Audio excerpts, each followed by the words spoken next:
It's the Odd Drunk Podcast, a very strange podcast. The drunkest show in the world. It's Jackson and Colton talking out of their ass. We don't care as long as drinks are poured. Sometimes we have our friends here. We will talk about anything. We don't care as long as we have beer. And if you let that whiskey ring. The Odd Drunk Podcast. Welcome back to the Odd Drunk Podcast. Ooh, we finally back. Yeah. We're back. Yeah. I'm going to celebrate with some Skittles.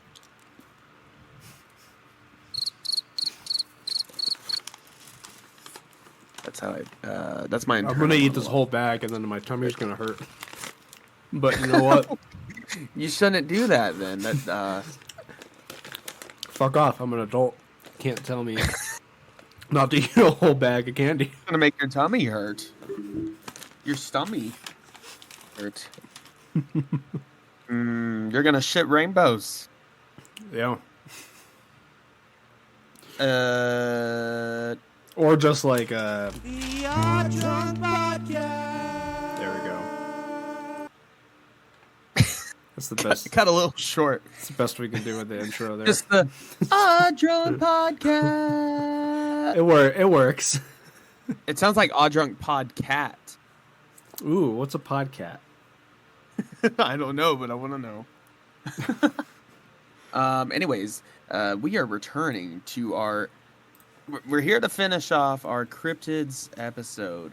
More specifically, our Cryptid ranking episode, Yes. based on who we can beat up in a fight. If Yeah. to be incredibly specific. Because it is.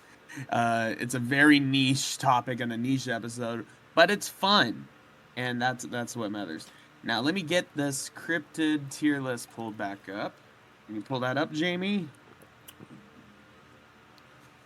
Who's Jamie? Jamie, pull that up. We're going to pretend we have a Jamie. Yeah, he's doing it right now. Yeah, you can't tell. Yeah. No. How would you know? I don't. Okay, that is... Ooh, that looks like a better one. I think I found a list that looks better than the one we're doing, because it doesn't have like 100 different Bigfoot variants. Oh, oh, God. This is going to take a little while. I got to reset our list. Oh, no. I got to put it back in. I forgot to save it. Well, anyways, while I do that, do have some other things I want to talk about here for sure. So you said you're drinking Obviously- you're drinking a cider. Yes, I sure am. Is that good? What type of cider is it? Yeah, it's good. It tastes like apples. It's Excelsior Imperial Apple, 8.4 ABV, and yeah, Yep. it'd be great for like a Marvel themed episode. Yep. Yeah, they make those are good. It's good. ciders. I like it. I've had a couple of those before. I'm drinking a non-alcoholic Guinness. A little hot for a Guinness. I'm just kidding. Yeah, it is. It's not quite the Guinness time of year. But that's okay. I'm sorry. I didn't know. No, I didn't. Disgusting! That's not very nice. Oh, fuck. I can't believe you've done this. I missed the part where that's my problem. Okay, we should All knock right, it off. that's enough. We just round off the whole soundboard while I stall here. No, actually, so in our in our Morning Oddities episode, which is coming out before this, we obviously talked about Fantastic Four and Superman, and I vote that it's called Super Fantastic, that you titled the episode Super Fantastic. But you've already done that. Yeah. So yeah, I don't even need to... Why are you even telling me that, Jackson?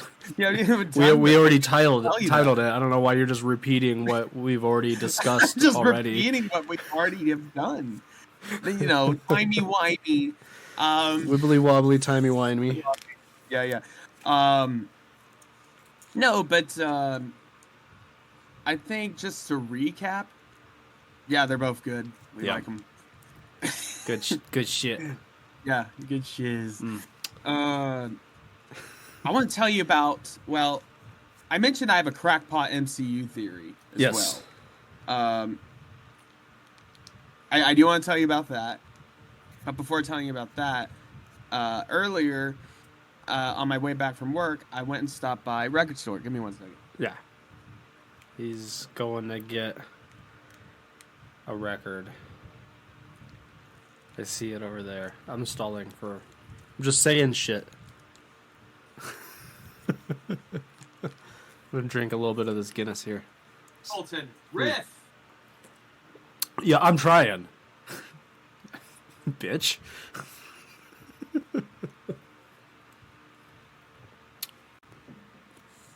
What kind of record is it? I'm gonna guess right now. It's the soundtrack to My Little Pony, Friendship is Magic. That's what he's got over there. I bet that's it. Yeah. We're about to find out. He's back. Struggling with the headphones. Okay, there we go. I'm not used to these headphones. I'm letting my neck. I'm not good at riffing, Jackson. We took a guess. We took a guess at what the record is. Colton, you could have done this riff the whole time. Just on repeat. We're Anyways, gonna lose viewers, Jackson. We took a guess, me and the viewers here. We gotta gain some first. Yeah, we took the few that we have. We took a guess, me and the viewers, on what your record is. Well, I've got it. Is it the soundtrack to My Little Pony, Friendship is Magic? You got me. Yeah, nice. Got it. Actually, no, I'm a liar. You're Oh. wrong to assume that. No, but I got a good score at the record store at Zia Records in Tempe, actually, Tempe, AZ. So I got the Beatles, Ooh. 62 through 66. Nice. The famed Red Album, compilation album. Yeah. With the early stuff. That's a good one. The middle stuff. Got that for $5. Oh, shit. Nice. Pre-owned. And it's not... this one, it was a reissue from 1976, so it's not like an original pressing, but still, Yeah. great deal. Still for good $5. album. Yeah. And there was a bit of a... They were selling it so cheap because there was a bit of a warp in the record. Like, it would actually bounce over. Like, you could see it. Uh-huh. But... And this is... You gotta be careful, but I took a hairdryer on hot and fixed it back in place. Nice. And it's much better than it was before. No scratches or anything like Hell that. yeah. Just a warp there. Which that's actually the first pre-owned that I bought that had a warp. I mean, some of them have slight ones, but this one was like literally flat record and it just like a bump there on the edge. And it was right on the All My Loving. Oh, yeah. I also scored Magically Mystery Tour, which, to be honest, isn't like my favorite Beatles album, but it's fun. It's really delved into the psychedelic side of things. Oh, yeah. Your Starters. And this is the picture book version. And I've never seen this before on a record.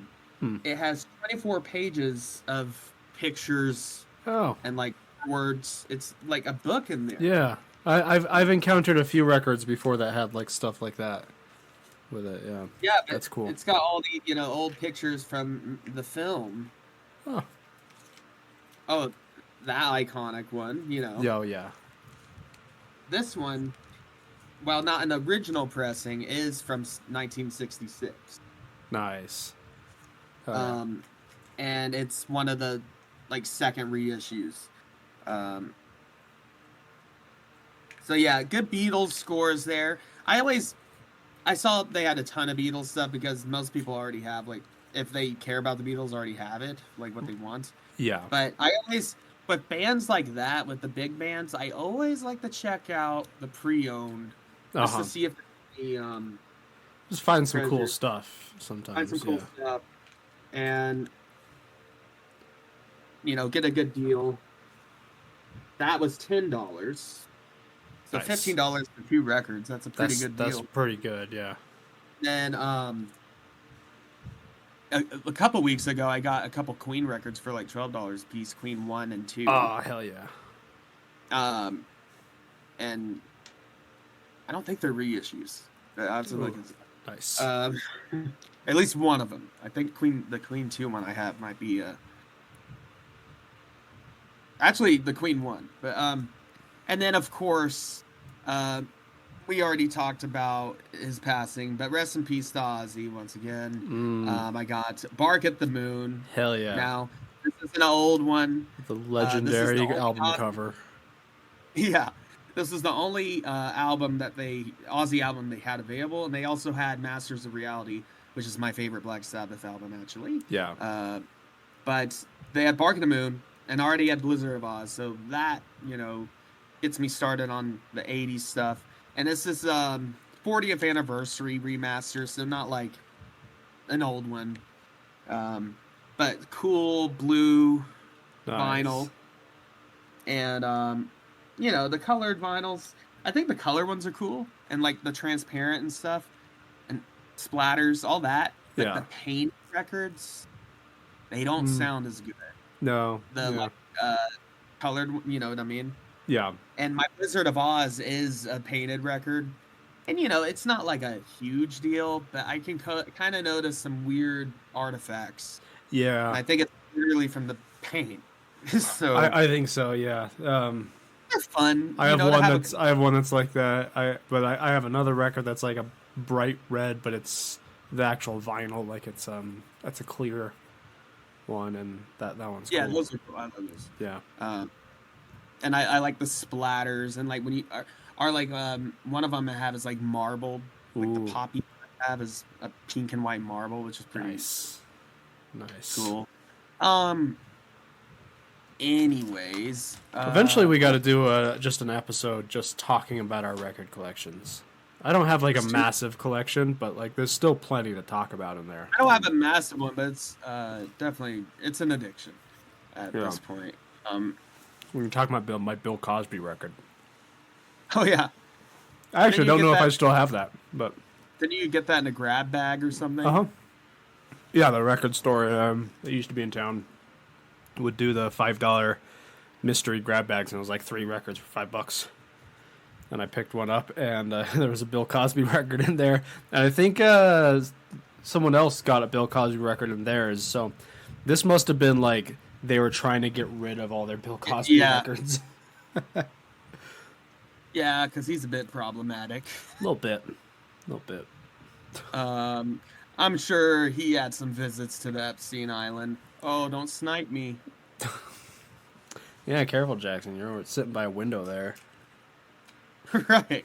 Oh, yeah, you can see that. The moment on a podcast someone says Epstein, just through the window.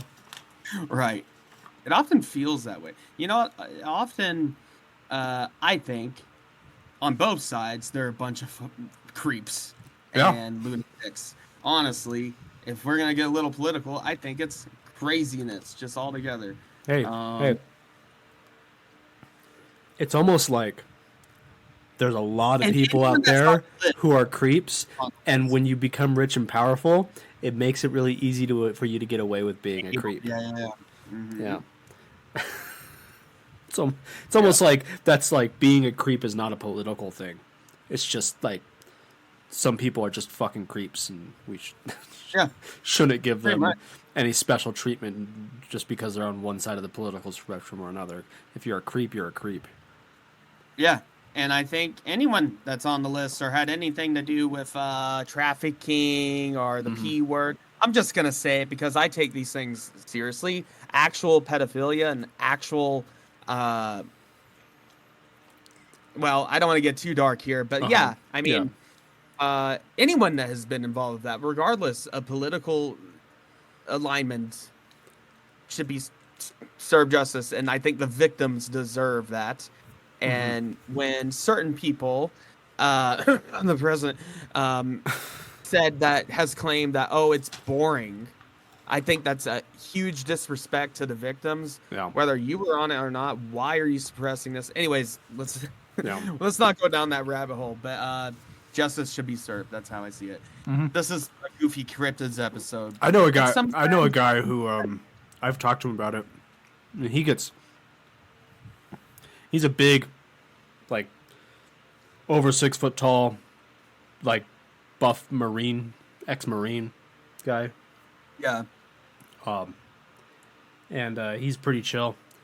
But one topic that does get him very, very amped up is if you talk about, like, pedophilia and sex trafficking and stuff like that. And I'm pretty sure that, like, if he met someone who he knew was involved in that shit, I think he would murder them. I think he would stab them. I'm like just from my conversations with him, I'm like, if you told me that you would murder a pedophile, I 100% believe you that you actually would. No, honestly, I'm not saying it would be easy to just murder someone, but yeah, I try to avoid pedophiles. Yeah, it's a good thing to avoid. No, but yeah, fuck them. Anyways, and we'll just leave it there. Yeah. And also fuck fascists too. I just want to put that out there. And if that's woke, throw that out there too. Why not? You don't have to Fuck listen fascists. to this. You don't need to listen to this if you think we're woke for saying something like that. Yeah. Because actually, So, anyways, I get excited sometimes. I'm trying to put together this list here, and the annoying thing is I have to redo the whole list. So if you want to riff around, tell us something while I do this, because I have to focus. What do I have to riff around with? A little buzzed here. What have I done since the last episode? Which tell us something. Definitely didn't record less than 24 hours ago. Tell us something amazing. Amazing. Yeah. I was watching Harry Potter today. Oh, that's amazing. There's not much that's amazing about that. That's No, Harry Potter but is... I was having a good time with it. Yeah. Yeah, it's a great film. Yeah. I was watching the 4th one. Yeah. Yeah. I don't have anything to say about it. Is there any new revelations or anything you found out about it that I did have a thought. Because in the 4th one, part of the plot is that Mad Eye Moody is actually David Tennant. Right? He's been using the Polyjuice potion the whole time. And I did have a thought about, like, Polyjuice potion is clearly this thing. They establish it in the second movie book. And then they have it as a plot point in the 4th one. And then it kind of like there's the one scene in, I think, the last movie, or maybe it's not the last movie, it's the second to last movie, I don't remember. The 7th book, where they use it again. And I just got me thinking, I'm like, you have this potion that clearly is easy enough to make that some 12-year-olds could make it. You cannot, there's no way to detect it. Other than just, like, quizzing the person to see if you believe them and all that sort of stuff. That doesn't sound appropriate. And I don't want to get quizzed on. Yeah. And, like, because you can't, like, cast a spell to detect that someone's doing, or, like you have to just, like, interrogate them to find out if they're really them or if they're someone using the potion. And it seems to be, like perfectly replicates So it's not like it changed, because in the second movie they show that they still have to like change their voices. Like it didn't do that, but that's just in that movie. In the books and in every other time it's in the series, it changes your voice and everything too. Why is it not more of a problem in the wizarding world that this potion exists? It should probably be illegal. Right? I would say so. I feel like it would be a massive problem. But it's other than those 3 times, it's not really like talked about. All right, some of this stuff can go to like the extras, because I'm getting really frustrated right now trying to recreate this thing.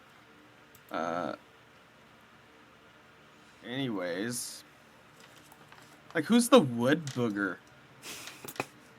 That's just dumb, man.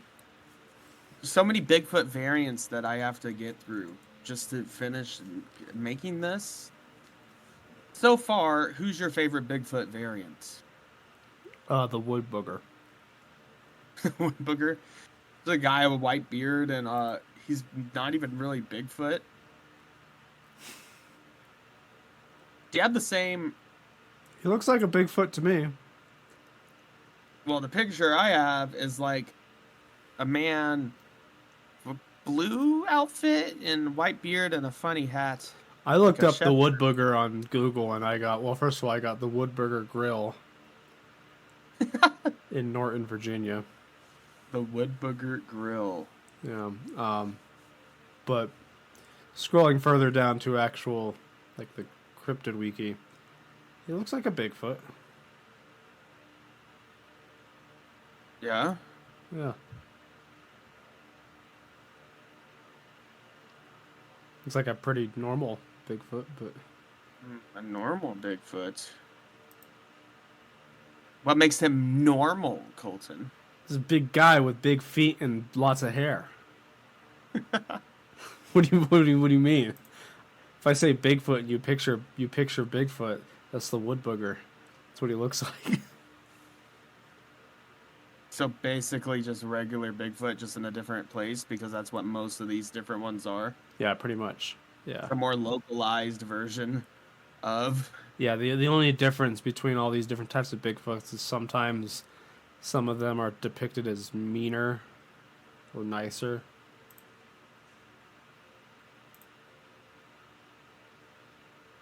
Yeah, that we decided in that last episode that was the defining difference on whether we could survive one or not. Whether it's a peaceful, intelligent Bigfoot or if it's just a carnivorous, monster. Like the Yeti. Yeah, like the Yeti Yeti's would just... tear us apart. Yeah, Yeti's an angry creature. creature, yeah. You know. Okay, I'm getting somewhat closer. I had to rearrange some things because I'm looking at our list and it quite didn't make sense in some portions of it.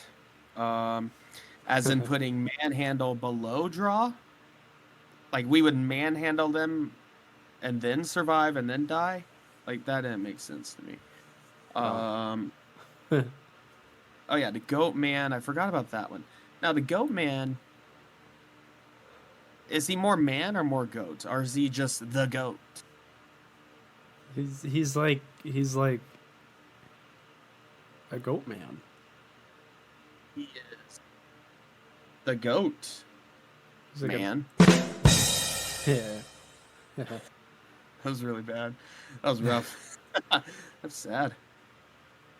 Anyways, I'm getting close. I should have done this prior too, but who really wants to do this? Not Maybe me. I'll have to cut some of this out. Yeah. Yeah, because oh, and they're not in the right order. Yeesh. I'm just gonna start guessing. If it changes slightly, I'm changing the past. Or you could go back and listen to the whole episode. See what we actually did. We said we would curb stop the infield horror.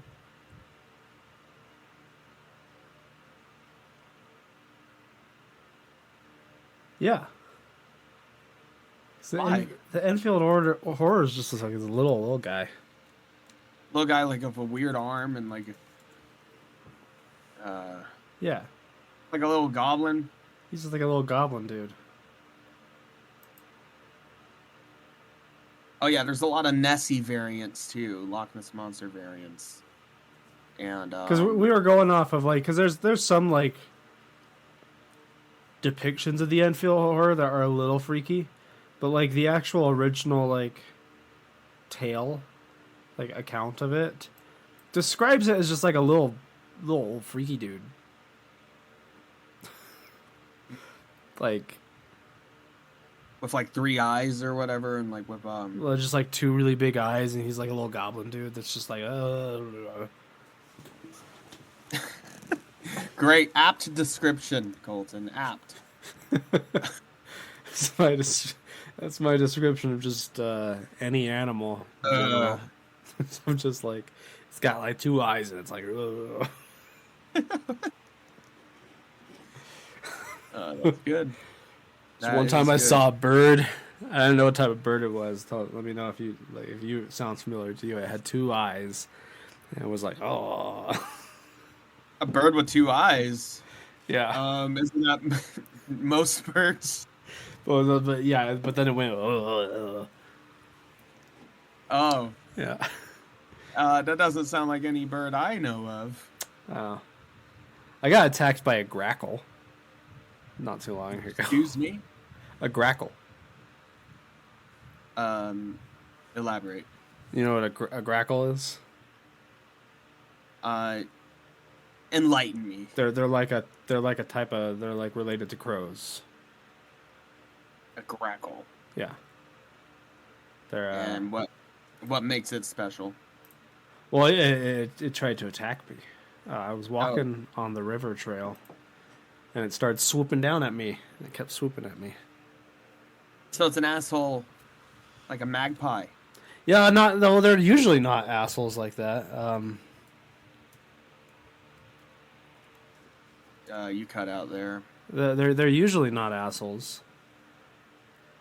So you had a bone to pick with you. Yeah, this one just was like fuck you in particular. That's a soundbite. Fuck you in particular. That's very good. I like that. I'm gonna start saying that to people. Fuck you in particular. Yeah, and that's what this bird was doing, saying, thinking. Oh, I forgot about one of the tiers. He's just a little cute little guy. Just cute little guys. Oh yeah, just little cute little guys. Yeah. My favorite tier.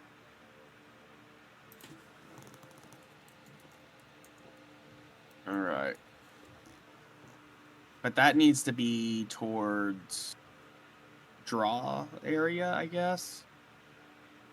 Would that be above draw, you think? You little guys? I guess. Does it really matter?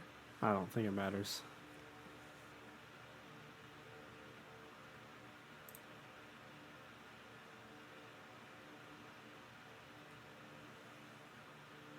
All right.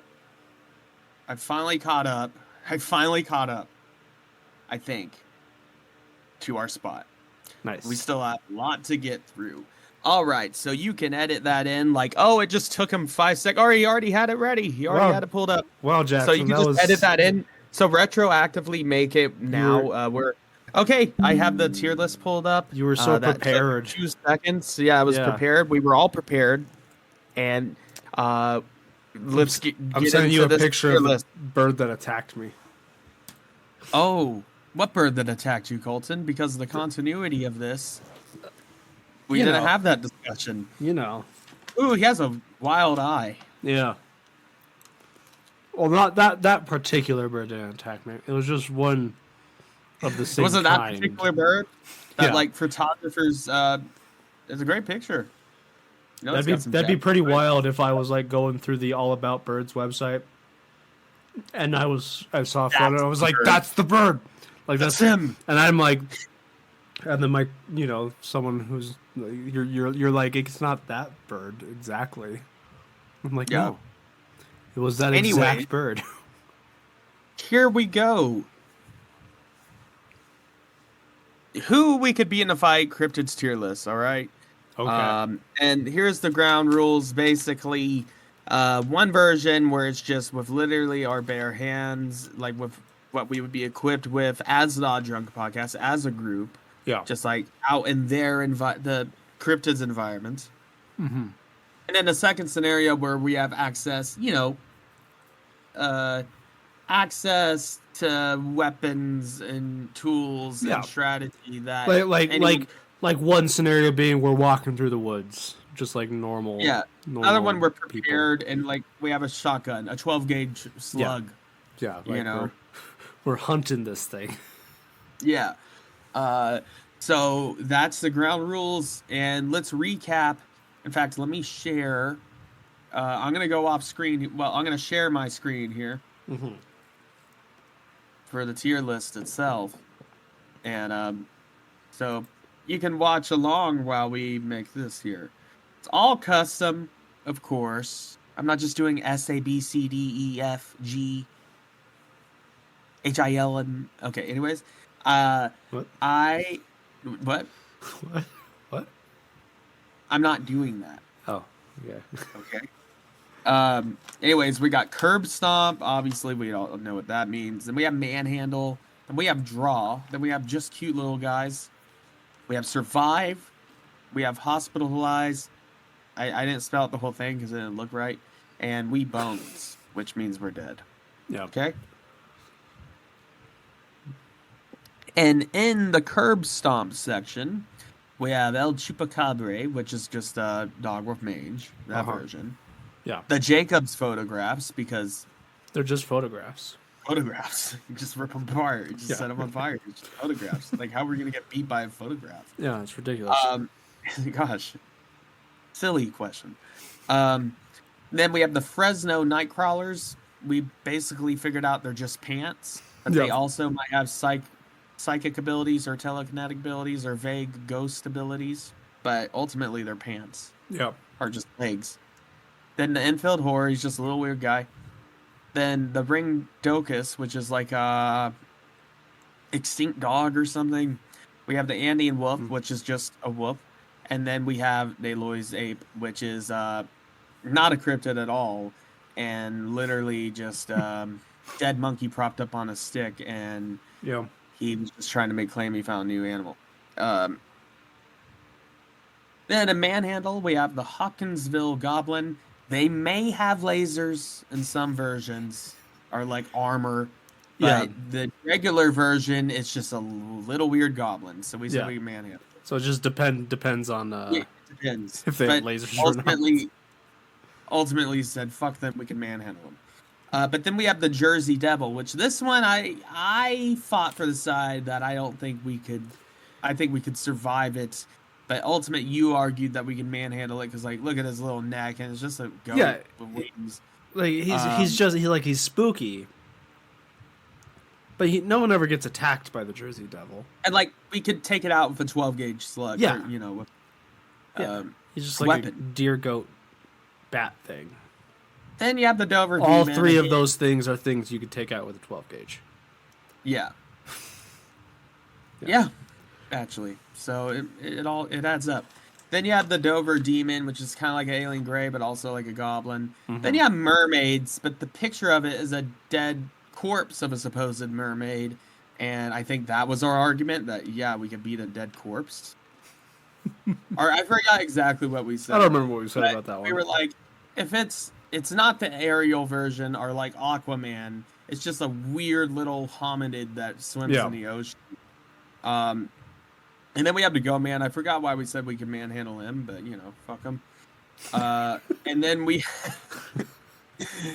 have Draw. We have Swamp Monster, Honey Island Swamp Monster, I think it says. Pennsylvania White Bigfoot. Old Yellow Top, which is just another Bigfoot. I think most of these were ones where like we think we could just talk our way out of it or something like that. Like nobody would get hurt. Exactly. And then we had the Owl Man, which ultimately was just an owl. And then we have the Oklahoma Octopus, which I can speak for myself as an Okie from Muskogee at one point. Oklahoma. An Oklahoma. I hate that. But I have not seen any octopi in any lakes in Oklahoma that I know of. And then we have Gorp, which is just a little weird, smaller version of Bigfoot. Mm-hmm. Gorp. And, Bigfoot got thrown all the way down there. Let me put him... We ultimately said prime regular Bigfoot would also could be a draw because we could reason with him. Yeah, because Bigfoot's like sometimes depicted as mean, but sometimes depicted as like nice. So like, yeah, he's a toss-up. Yeah, but sometimes, it just depends. Then in just cute little guys, the orange coyote. Oh yeah, I remember that one because it's not a cryptid. It's not a cryptid. It's real. They're just real. They're from Mexico. They can be even seen here in Arizona. Like I'm not even sure why. South California. Why? Not sure why it's there. Like maybe whoever made this list in the first place. Maybe there's like some orange variation that like is super rare, or maybe is argued or about or something like that. But they're just real. Real, yeah. Hey Jamie, pull this up. They're just like jungle raccoons. Yeah. Those little guys. Long nose, long snout, long tail. Just a longer jungle variant of a raccoon, kind of. Yeah. Just cute little guys. And I ain't fighting that thing, yeah. Yeah, it might fight me, but I'm not going to fight it. Look at that. Adorable. You can see that, right? No. No? No, you're not sharing your screen. Sharing the screen? I am sharing the screen. Oh, there it is. Yeah. I have to enable the non-video people. Gosh. See it. Just enable. So what? Craig's there staring at you. Then we have Survive. I'm going to round these off real quick. I forgot why we said Mothman, but Loch Ness Monster, the Mothman, Beast of Bray Road, Loveland Frogman, is a frogman, Mantis Man, a mantis man. We have the Makole Mbembe, which is basically another, no, he's not a Nessie, he's like a Brachiosaurus. Yeah. Then we have Champ, which is a Loch Ness variant, Cussy, another variant, Cressy, ultimately another variant. Then we have Beast of Gouvedon, which is just a weird hyena or something. It was real. It was really hunted in France. Beast of Gévaudan. Gévaudan. Yeah, that's one of my favorite cryptids because he was real. We just don't know what he was. Yeah, and then we have the Mingwa, which is just a leopard that was just seen in England or something where it shouldn't be. Then we have the Beast, Bladdenboro. We have Phantom Big Cat, which was basically just like a panther that escaped the zoo or something at some point in England. Same thing with the Beast of Baltimore, and then we have the Beast of Exmoor. Similar situations. I think it was a bear that got out. Right. Next we have hospitalized. We have the Skunk Ape, which is just the stanky version of Bigfoot, but also aggressive. And then we have the Fayuk monster, which I think is similar to a Bigfoot variant. And then we have the Michigan Dogman, which is basically a werewolf. Yeah. Which would eviscerate us ultimately.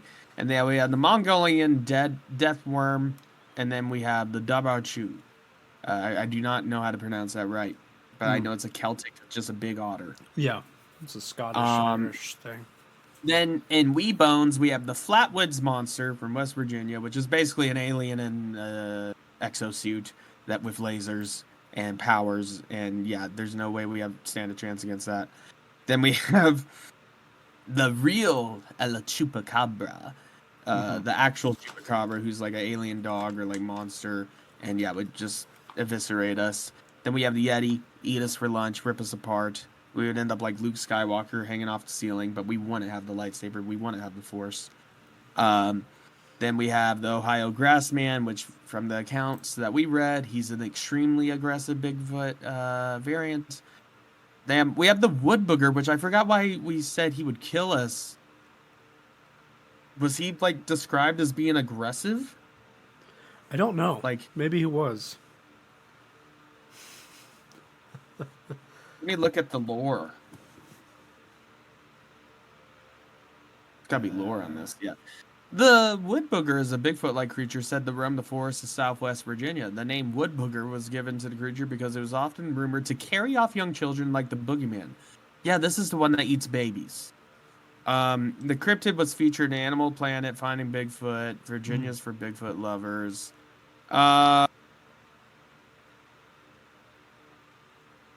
Yeah, I think we just kind of assumed based off of this picture and based off of carrying off babies that he was going to be aggressive and fuck us up.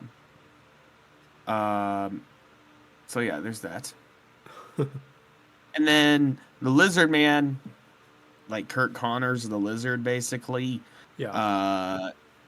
Yeah, we're pretty toast. The Ningen, which is a kaiju we found out, like 200 feet tall. Like, Kind of like the Fresno Nightcrawler, but the kaiju version of it. But sometimes swims, but sometimes walks on twos. But it's in Antarctica, so it's situational. But it would just step on it. It wouldn't even notice our presence.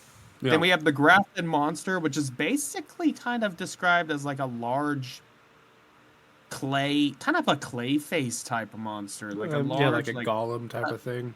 A golem, like a stone golem. Yeah. Not Lord of the Rings golem, and then- like a... No, like kind of like a gargoyle without wings. Yeah. A stone monster. And then we have the Grunch Road monster, which kind of was similar to the Chupacabra, I think. Just a fast reptilian-like being with claws and teeth, and would just, take us out. Then we have the Morgwar, which I think we ultimately... I have no idea. Anyways, we have the Bear Lake monster, which is basically just a prehistoric, alligator or crocodile. And then we have the Nandi bear. But it's like I think, if I remember correctly, the Nandi bear is has mythical properties. Mm-hmm. Like, is like a primordial bear. Like the worst bear you could ever encounter.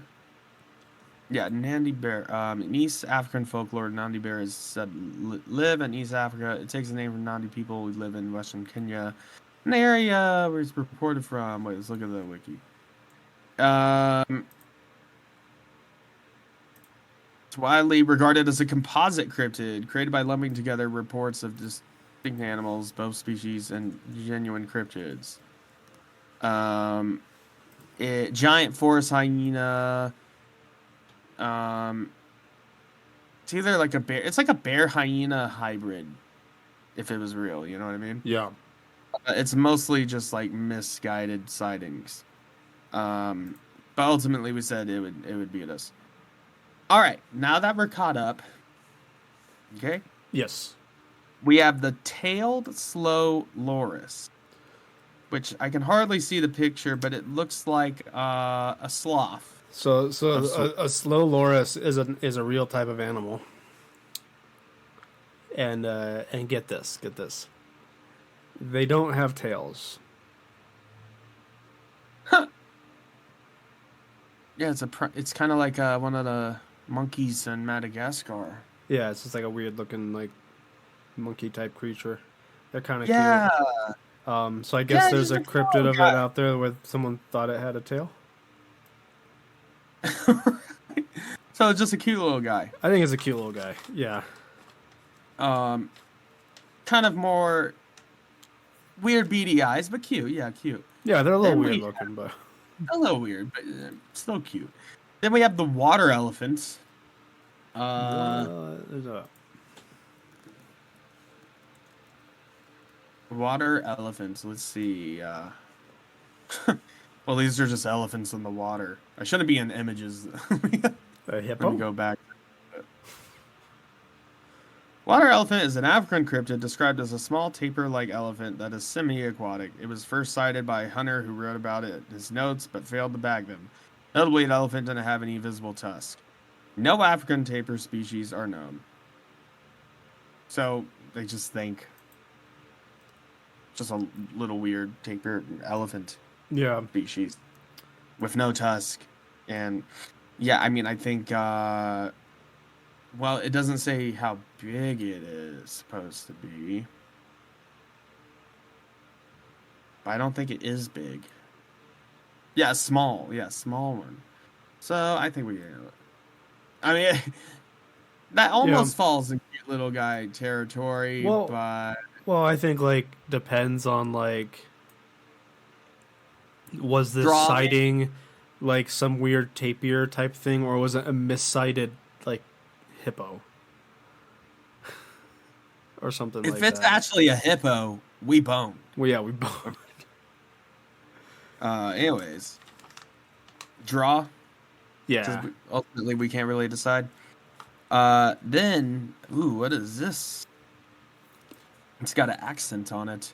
The Lutauling. Lutauling. What is this thing? It looks like a weird horse dog. I don't know this one.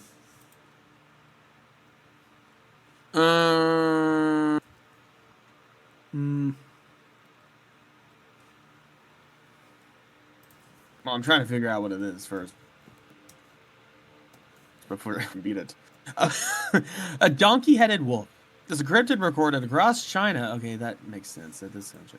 Described as a large carnivore with a body with a head like a donkey or horse and slender clawed limbs. Here's an illustration. Okay. So a donkey-headed wolf. Sounds like a little bit less dangerous than a regular wolf.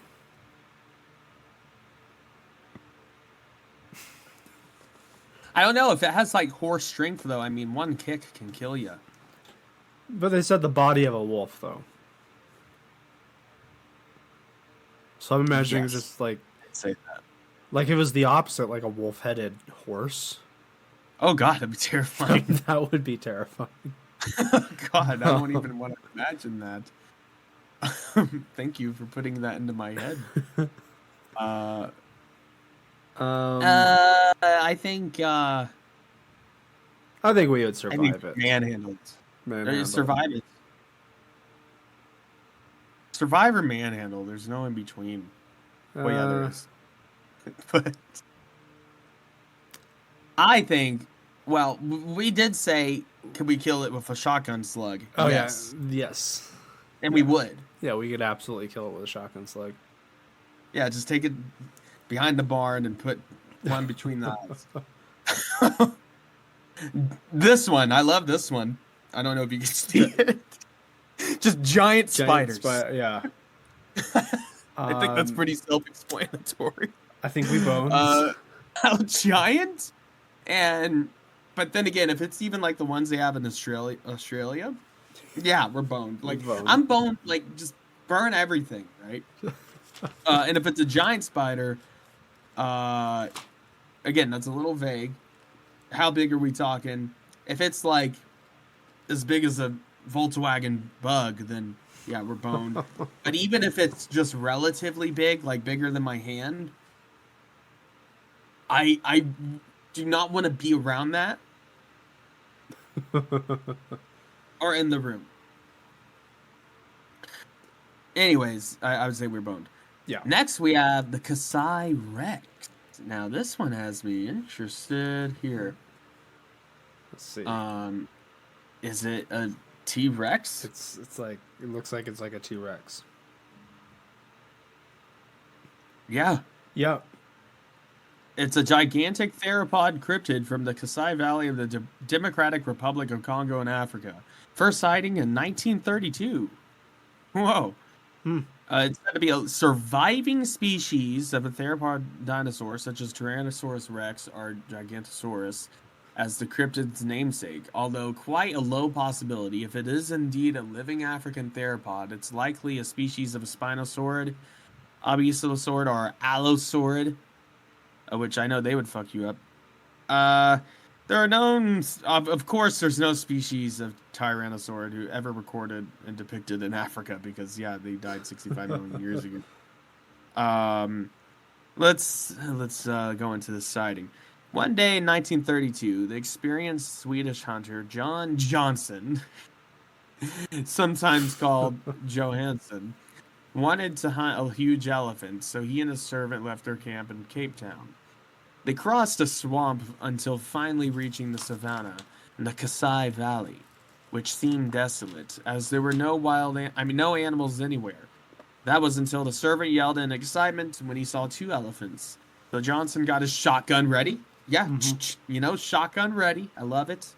But something was wrong with them. There were only 2 instead of an entire herd. About 44 meters away, there was something in the underbrush stalking the elephants. And suddenly, this something, a strange creature, jumped. The servant dropped into the undergrowth while Johnson, paralyzed, charged aim and decided to shoot this strange creature. I love that. What a Chad. Yeah.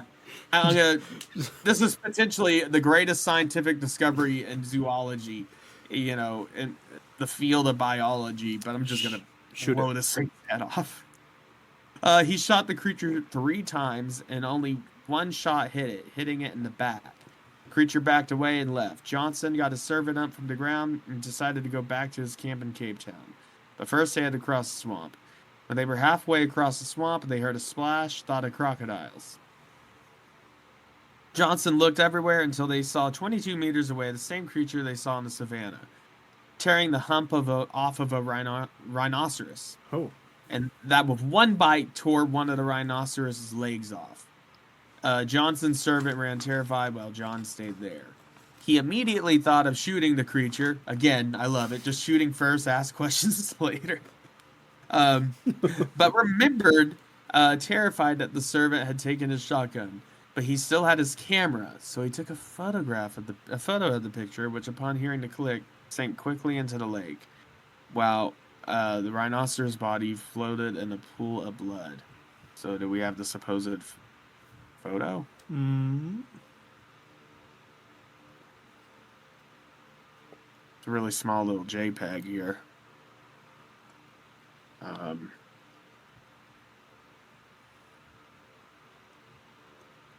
So these are the supposed photos here. Yeah. That's a lizard cut out from a magazine. Comparison to the second picture of the original there's a statue of it. Ooh, an interpretation. Oh, of that's the the sighting? original picture on the left, apparently. But that looks like one of the stop-motion T-Rexes from, like, King Kong or something. Not a scientific, accurate T-Rex. I mean, I guess you could argue, oh, well, evolution, it ended up looking like that. No, but that just looks like just a stop-motion model.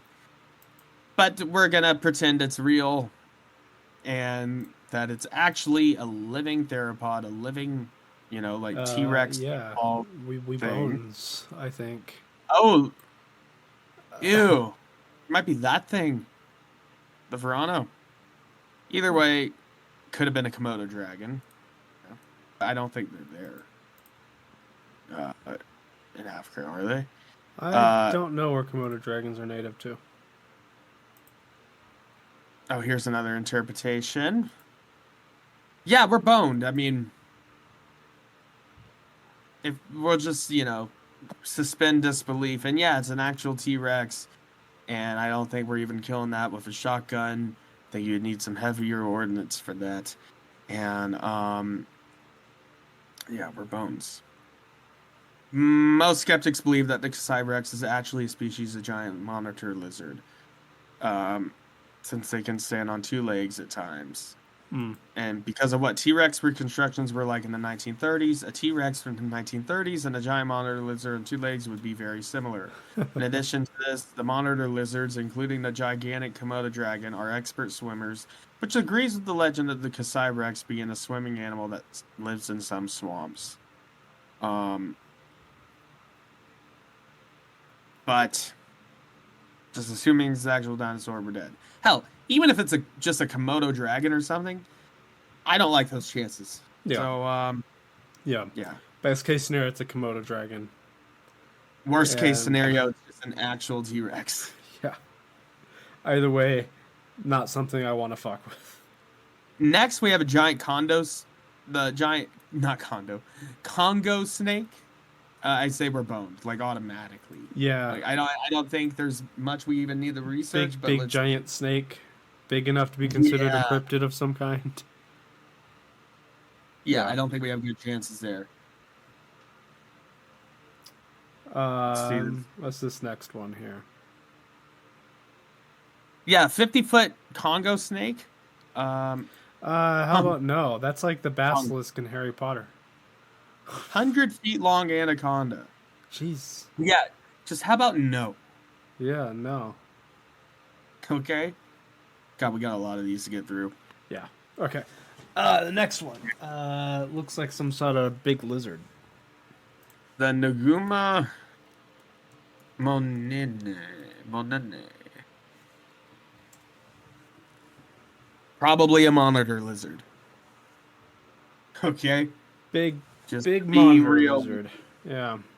Well, that's what I'm assuming. 30 to 50 feet. Wow.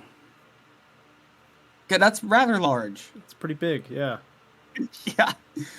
Yeah, described as a huge serpentine lizard. Length is 30 to 50 feet, and its body is 2 to 3 feet in diameter. So it's wide. Yeah. That's fairly wide. It's grayish brown in color, and its head and neck are snake-like, forked tongues, rated ridge along the spine, short legs. Be related to the Mokele as they both come from the same background and both resemble prehistoric animals. I think if there's anything prehistoric, it's either in like East Africa or South America. If like there's anything that survived, there could be something there. Yeah. 3 testimonial sightings exist. I mean, that's basically a Spinosaurus. Yeah, that's just a Spinosaurus there. If here's another rendition. Oh, it kind of looks like a slaughterfish. Either way, not a creature I want to By fuck some with. people to be a living dinosaur, most likely a Spinosaurus. Okay, if it's actually a Spinosaurus, yeah, we're bones. We got a lot of bones on this one. Giant dragonfish. And then the scientific word at the bottom that I'm not going to attempt to read. But giant dragonfish. Okay, let's see what this is about.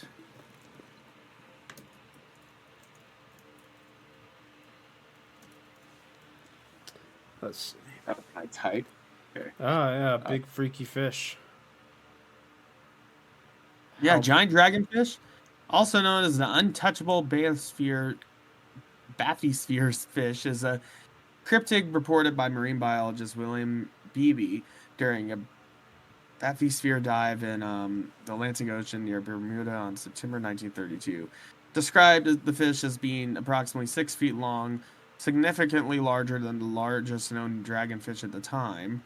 The fish had a barracuda-like shape, a single row of pale blue bioluminescent lights along the body with 2 long tentacles, one reddish and one blue, hanging from its body.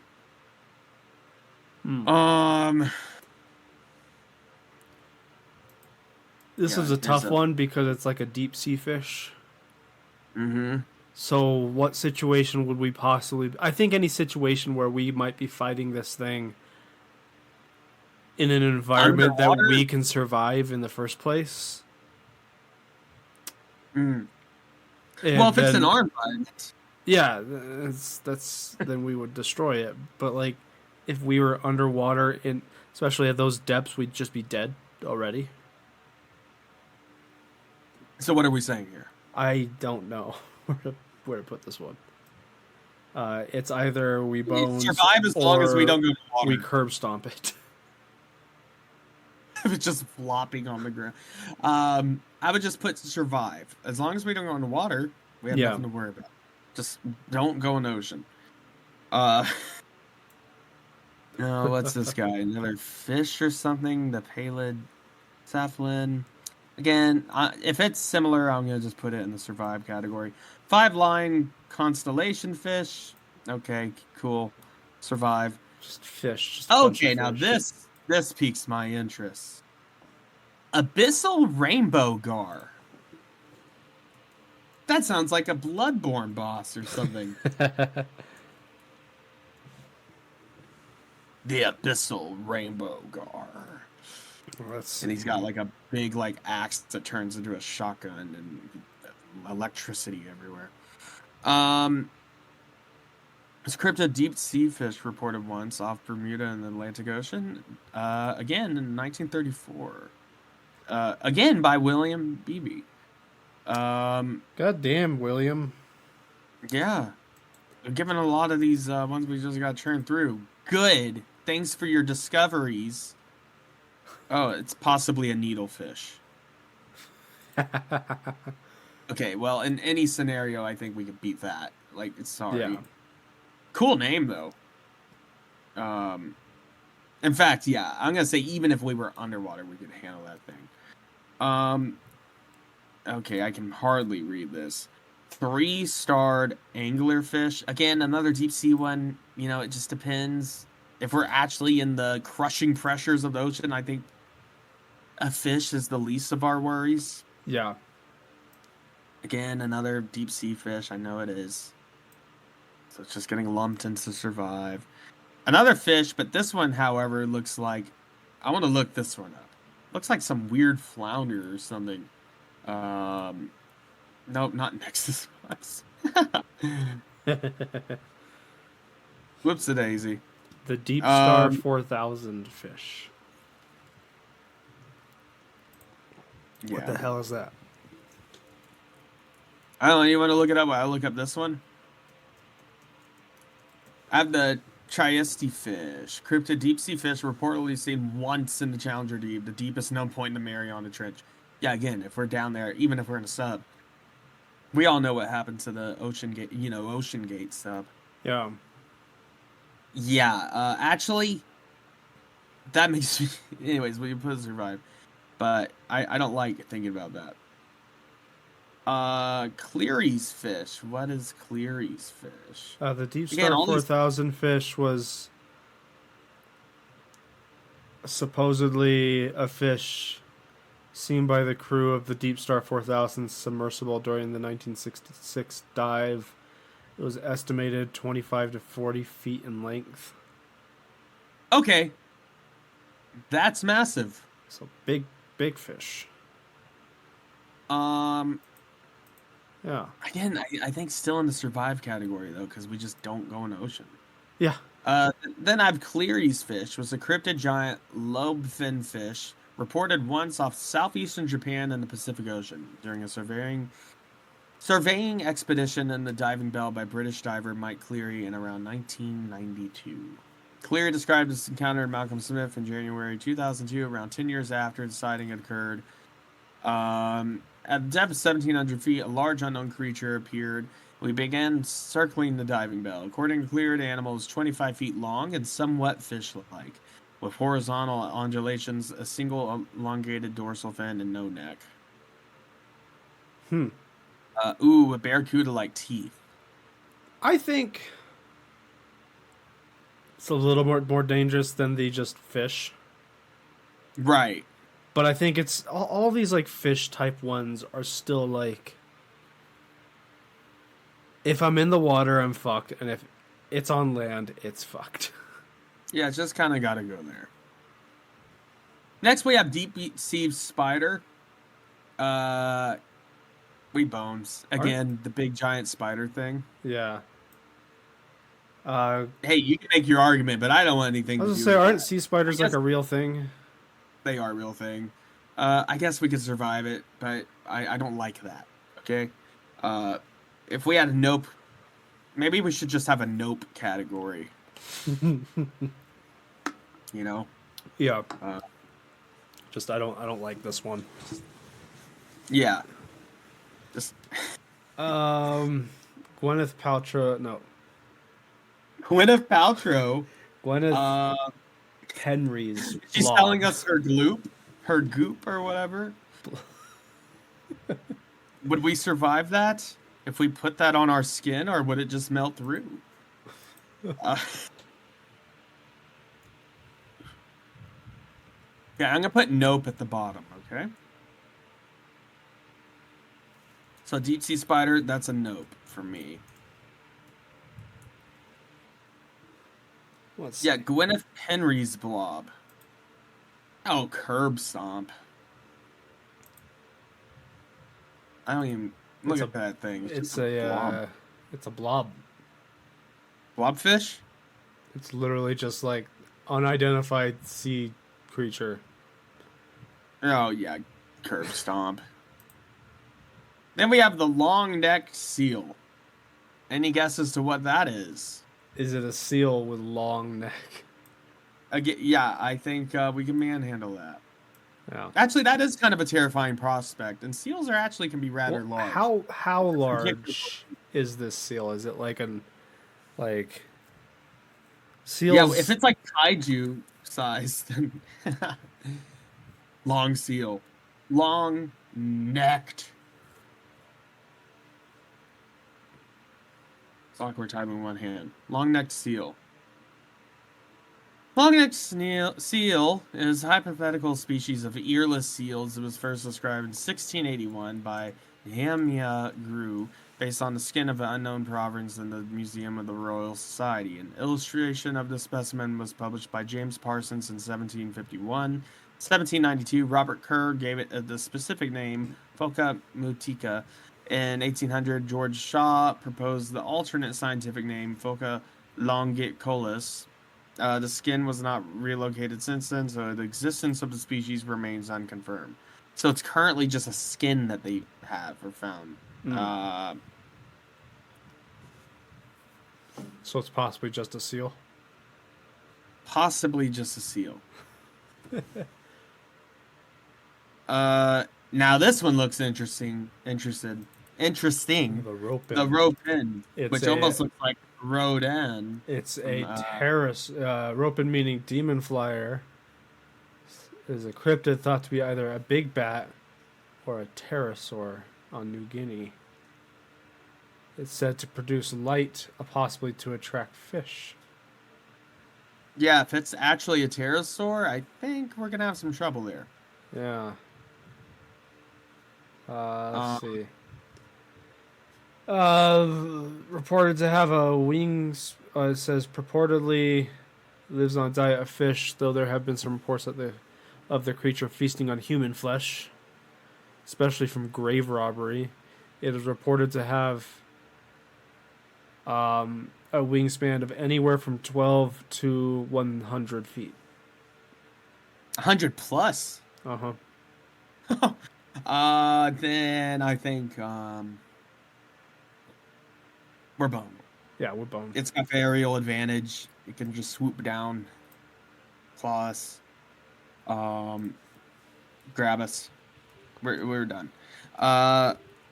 Next we have the snaily gaster, which almost looks like a Lovecraftian drawing. Or is it the snallygaster? A snallygaster with an Yeah. snallygaster.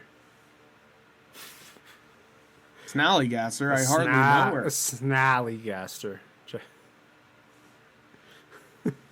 It's a bird reptile chimera.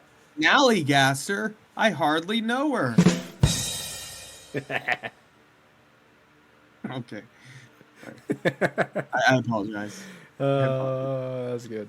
It's an American thing. In American folklore, it's a bird reptile chimera. Okay, so like a blend of bird and reptile, originating in the superstitions of early German immigrants, later combined with sensationalistic newspaper reports of the monster. Early sightings associate the snallygaster with Frederick County, Maryland, especially the areas of South Mountain, Braddock Heights, and Middletown Valley. Later reports would expand on the sightings encompassing an area that includes central, so it's in Maryland, like West Virginia, Washington D.C. Yeah. So what is it? Early accounts describe the community being terrorized by a monster called the Schneidergeist, meaning quick ghost in German. The earliest incarnations of the creature mix the half-bird features of a siren with the nightmarish features of demons and ghouls. Snallygaster is described as half reptile, half bird, with having a metallic beak lined with razor-sharp teeth, occasionally alongside octopus-like tentacles. Whoa. The earliest stories claim that this monster sucked the blood out of its victims. 7-pointed stars, which reputedly kept the snallygaster at bay, can still be seen painted on local barns. Huh. 7-pointed star, so a heptagram. Interesting. Oh, there's a little The documentary. forests of Appalachia harbor many secrets, but Yeah, it's like looking at just a bunch of pictures here. It's like a bird type thing with freaky tentacly beak. Yeah. So what do you say to that? I say we bones. That's a big flying creature with. You don't think we could take it out with a shoddy? Oh, apparently it's in the Harry Potter wiki. Yeah, I guess. Snallygaster is a dragon-like magical beast known to exist in the New World. I think it's in mentioned many in one of the Muggle- Fantastic Beast movies, maybe. It's in many Muggle newspapers and was so well known that it competed with the Loch Ness Monster. The part bird, part reptile was a distinct relative of the Okami. I don't know how you say that. It could not breathe fire, unlike the dragon, but used fangs made of serrated steel. Serrated steel fangs. Yeah, we're fucked. It was naturally curious and had a bulletproof hide. Oh, jeez. Bulletproof hide. That's one of its distinctive features. With serrated steel fangs to pierce prey. Yeah, we're fucked. Yeah. Can't shoot it. Can't run from it. Let's see here. Moving on, the Van Meter Visitor. Ooh! That looks like a pterosaur with a laser. A laser. Yeah. Just based off the picture, I would say we're bones.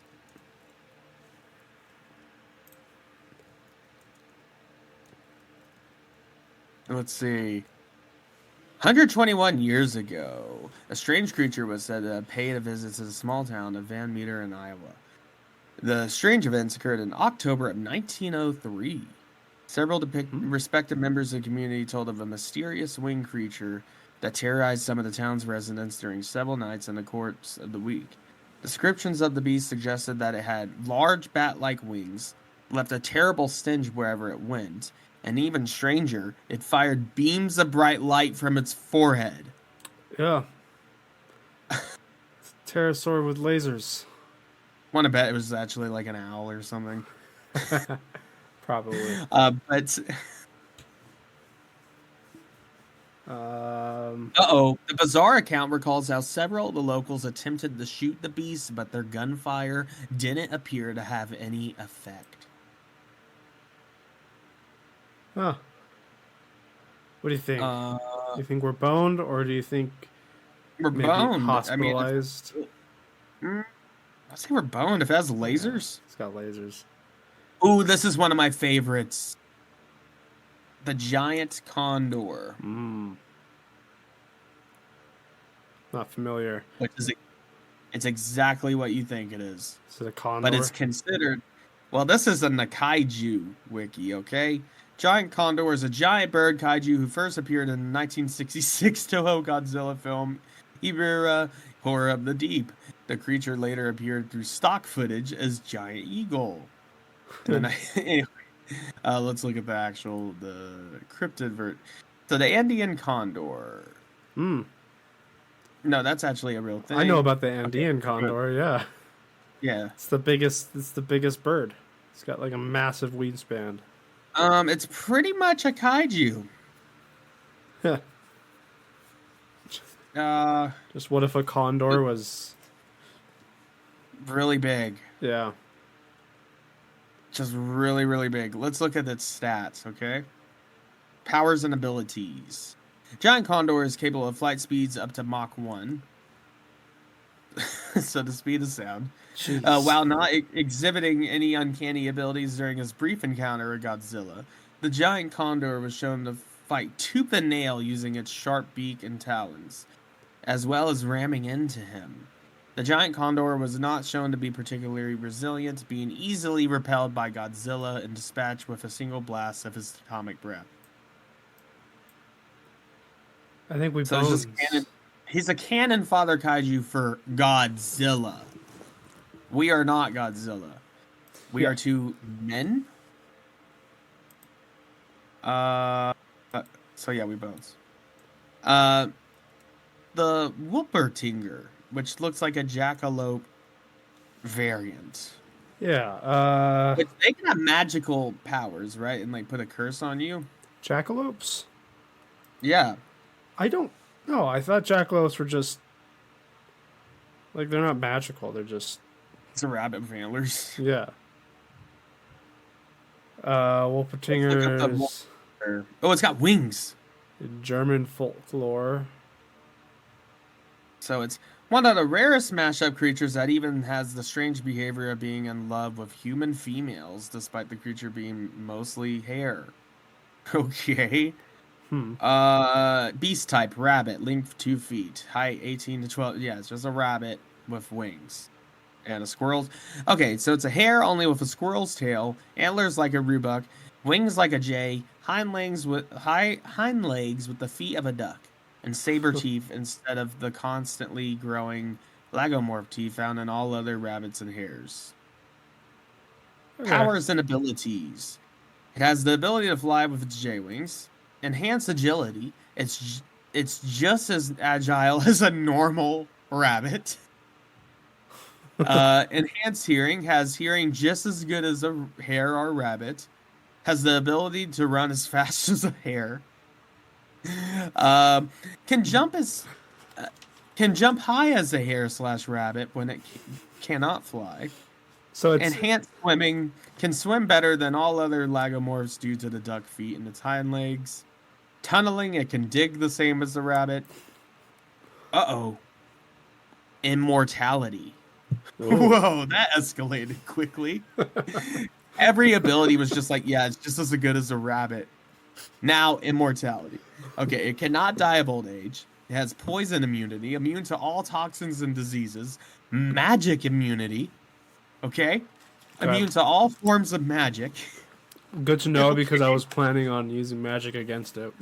So now I know not Expelliarmus. Separation immunity. Immune to all forms of bodily separation, including molecular, since they lack molecules and are instead their entire body is the thing that holds everything, including molecules, together. Unfortunately, this means the Whoopertinger cannot teleport and hits portals like a brick wall. Okay, good to know. It can't teleport. So you can't like disintegrate it. No, you can't separate any of it, so it's all which makes me seem to think it's invulnerable. It has life force removal immunity, immune to soul, spirit, life force, powers, brain, and mind being extracted due to them lacking in all except brain and mind, which are actually fused to the skull, which is fused to the muscle, which are fused to the skin. The mind cannot be removed due to their mind being completely attached to the brain. It also has a venomous bite, an ability only used as a self-defense where it uses its fangs to poison almost all of its predators. I'm starting to think that we bones. Yeah. Like, It pretty much has molecular immunity, immortality, poison immunity, magic immunity. It can't be damaged. Like, that's what it sounds like. like, So you can't damage it, and don't do anything to and it can fly and is as fast as a rabbit and has poisonous. I'm like, is this like the rabbit from Monty Python and the Holy Grail? That's what it is, right? Like, Just murders everyone. Yeah, we bones then. yeah, I would have never have thought. We bones. Next, we actually have the jackalope, which is the traditional rabbit with antlers. Let's see if it has any abilities. Oh, no results. Okay, fair enough. Fuck off. Okay, jackalope. We all know the jackalope. It's an American cryptid. Well, North America. And you see him like that mounts you up can them at shoot him in various Red Dead Redemption. You can shoot him in Red Dead Redemption, which makes me assume we can shoot him in real life. Okay.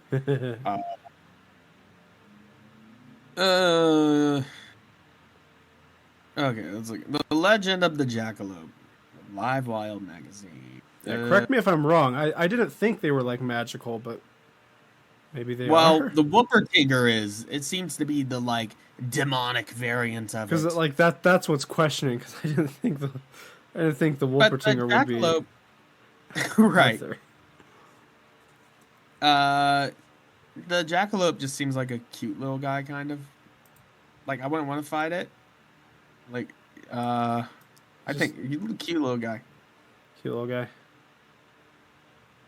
Yeah, just rabbit with some antlers. All right. The dingbat. The dingbat. Now, isn't that the Australian one? You dingbat. Nah, dingbat Nate. is from the tales of lumberjacks of North America, Oh. particularly in the area of Rice Sounds Lake, like a- Wisconsin. It sounds like some kind of slang, like, It is a slang insult too. yeah. Yeah. It's A described. stupid or easily confused person. Yeah. A printed character or symbol used for decoration. Or 3, a font. If it's just a font, I mean, Control Alt Delete, right? Right. The or it's dingbat a is puzzle. described as a large What is? bat or bird-like creature with a short feathered body, large wings, and short deer-like antlers on its head. It's It's weird. described as resembling a very fast owl.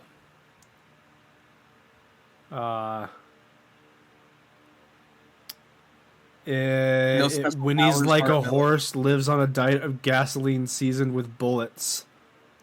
What? Say that again. This is a quote from the tavern where like the stuffed dingbat is. So like the picture on the cryptid thing there, that's a stuffed dingbat in a tavern. And they said the dingbat is a very unusual flying animal. It whinnies like a horse and lives on a diet of gasoline seasoned with bullets. This dingbat was captured by the local chapter of Society for the Preservation of Cruelty to Deer Hunters and is displayed at the Friendly Buckhorn. The Dingbat dingbat has has the unique ability. Yeah. Yeah. To eat bullets in midair. Just eats bullets. Was known for pranking hunters by drinking gasoline out of their cars and stealing their ammunition. Oh, and that's the size of it? What? Oh, no. That's the close-up. That's the size of it. Down here. Yeah. But some other things show it as being this large. I don't think it would be a threat to us, but I also think we it might eats struggle bullets. to I actually don't think we can kill it. hurt it. Yeah. Because That's the mob, man. Come on. we would Yeah, we would we would shoot him and he would eat the bullets out of midair. I would say I'm putting him with the same where'd you put him? where we have Mothman. Or like, I think it would, Survive. or maybe These like look a draw type of situation. Because I don't think he would really hurt us. We have bullets. It eats our bullets, but it doesn't sound like it's a killer, like a predatory species. Yeah. This one, okay, I gotta know what this is all about. The fur-bearing trout. Is it a trout with fur? I'm pretty sure, because I think I've heard of this one. It's exactly what it sounds like. What?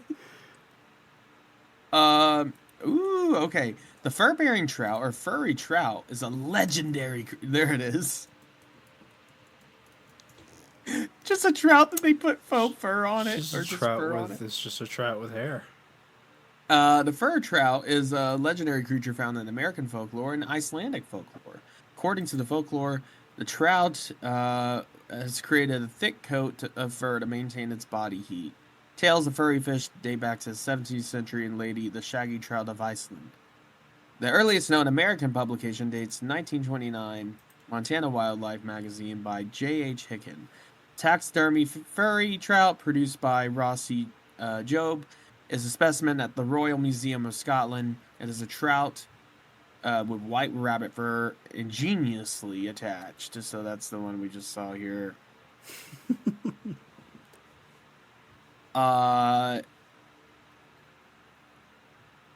Yeah. Fur-bearing trout are fictional creatures purportedly found in the Arkansas River, northern North America, and Iceland. The basic claim or tall tale is that the waters of lakes and rivers in the area are so cold that they evolved a thick coat of fur to maintain their body heat.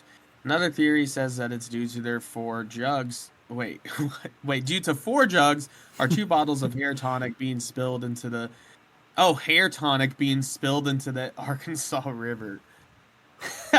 So Arthur Morgan just chucked some hair tonics. Yeah.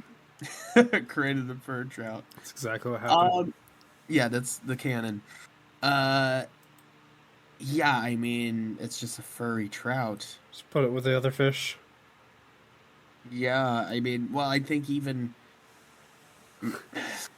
Well, even then, I think we could probably jump in the water.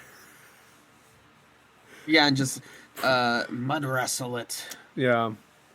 Or go fishing. Manhandle. Yeah. The hide behind. The hide behind. So I got What's this. that? I got this pulled up here. All right.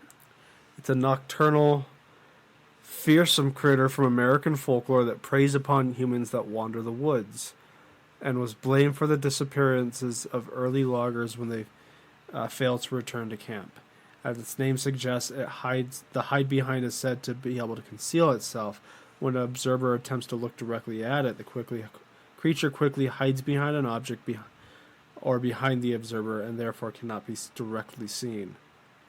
The hide behind supposedly uses this ability to stalk human prey without being observed and to attack them without warning. Said victims include lumberjacks and others who frequent the forest, are then dragged back to the creature's lair to be devoured. The creature subsists chiefly upon the intestines of its victim and has a severe aversion to alcohol, which is therefore considered to be a sufficient repellent. We are the Odd Drunk Podcast, Jackson. We curb stomped this thing. It's the tale of the hide behind. Yeah, that's its kryptonite. The tale of the hide behind may have been used as an explanation of strange noises in the forest at nights. Earlier accounts describe hide behinds as large, powerful animals, despite the fact that no one was able to see them. I'm gonna set the scene here, Colton. Yeah. Imagine we're hiking in the woods, we're gone camping or something, and we're just doing a little trail or something, hiking, and naturally, we have like a sixer with us. Of course. Okay. Just naturally. What? What else would you have when you're walking with you? When you're going through the woods? We've had beer in the woods before, so yes. Naturally that's something we would do again. The hide behind jump scares us, briefly scares us. We spill our beer on it, or just like kind of, splash it on it, it melts a skin or whatever happens to it, or it scares it away, and then that's it. And we're like, and then we tell everyone about, oh, this weird thing jumped out, and we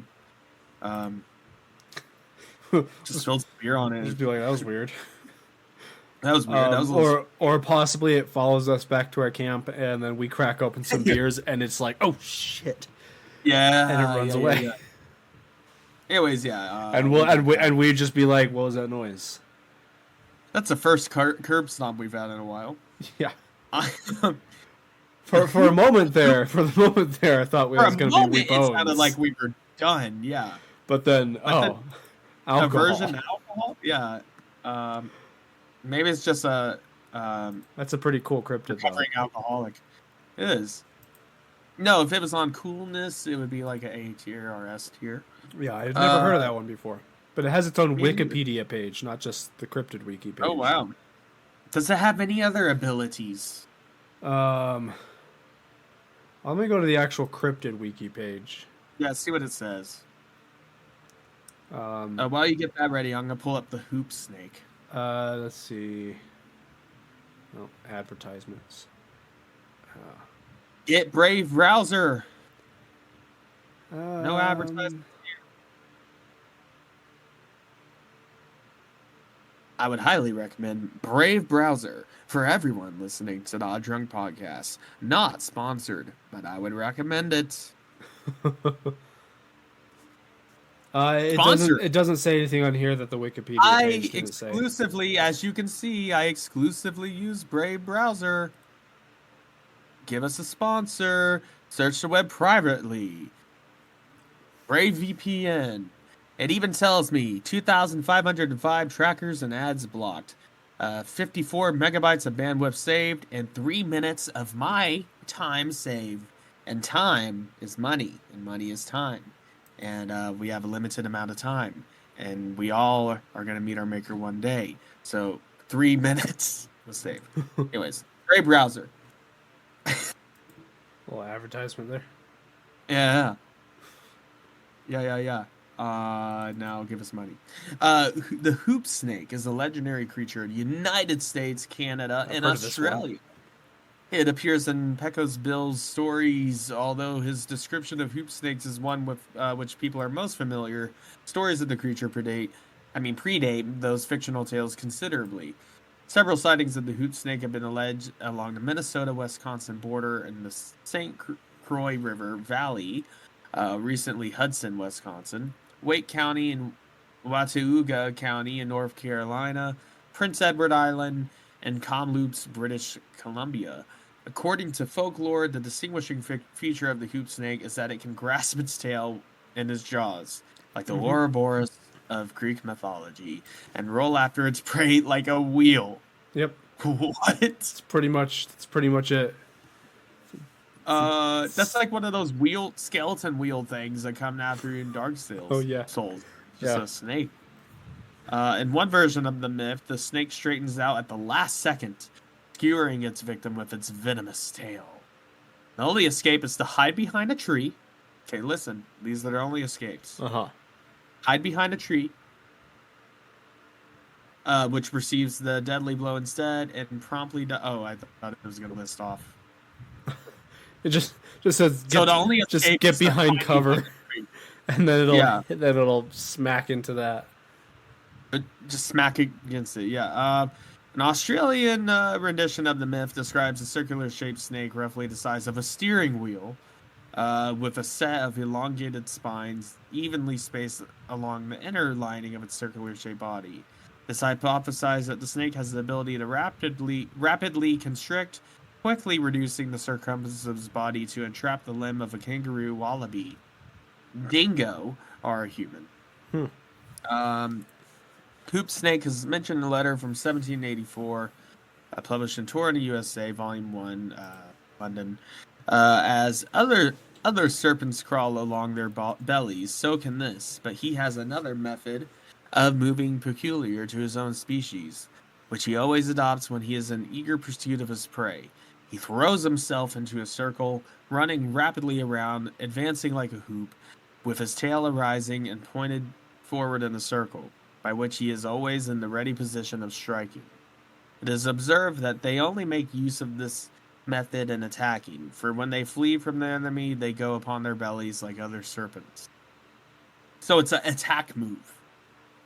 It goes into the circle form, rolls towards you, and then tries to. I think it doesn't sound insanely dangerous, but it does sound very aggressive. Injured enough, and it's aggressive. I mean, it's a snake rolling towards you like a wheel, and then all of a sudden, you're struck with snakes. venom. Usually aren't that aggressive, like unless you corner them. This one sounds like it might actively actually try to get you. Mm-hmm. I'd say hospitalize. Yeah. At the very least. I think we would have trouble getting a shot on it, and I feel like it'd be pretty quick. The cactus cat. Cactus cat. It is a legendary, fearsome critter of the American Southwest. Well, of course. The cactus cat is the generally cacti can be seen everywhere. Yeah.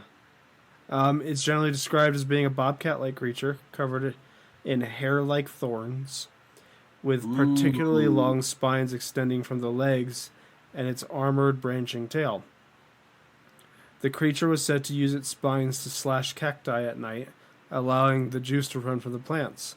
On later nights, the creature was said to return to drink the now fermented juice.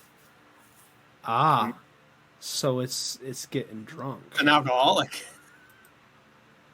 I like this little creature. They don't sound like they're particularly like dangerous. Doesn't sound like it's aggressive. Yeah. It's seen in states such as California, Nevada, New Mexico, and with a few sightings in Colorado.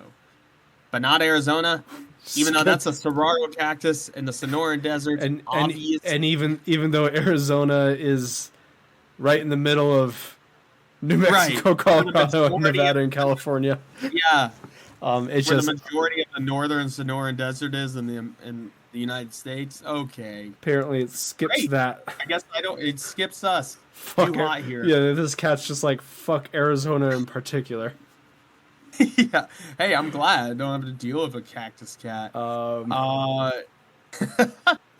That's funny. That's just funny. Cowboys and pioneers of the 19th century made up tales of these strange beasts coming out at night, slashing open, and then they come back for the fermented. Yeah, they don't.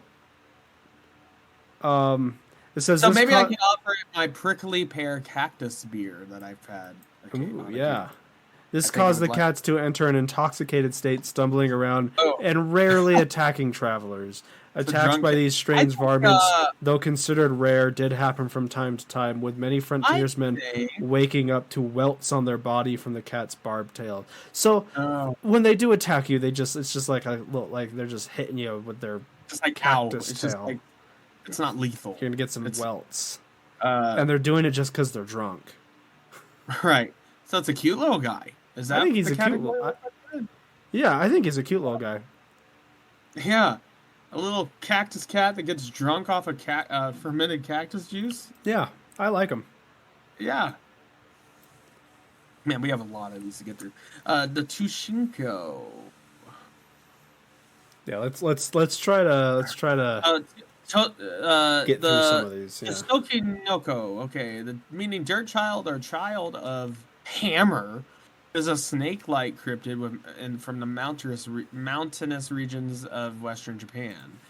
They have been reported in all regions except Okinawa and Hokkaido.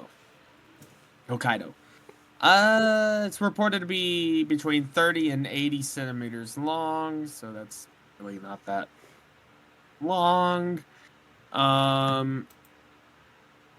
Let's see, is there anything special about it? Widely regarded as looking like a very wide common snake with central girth wider than head, so it's just wide. Wait, here's a picture of it, or a model of it. So it's just a short, fat snake. Just a sausage. Almost looks like a slug crossed with a snake. Weird little guys. It's a weird little chub.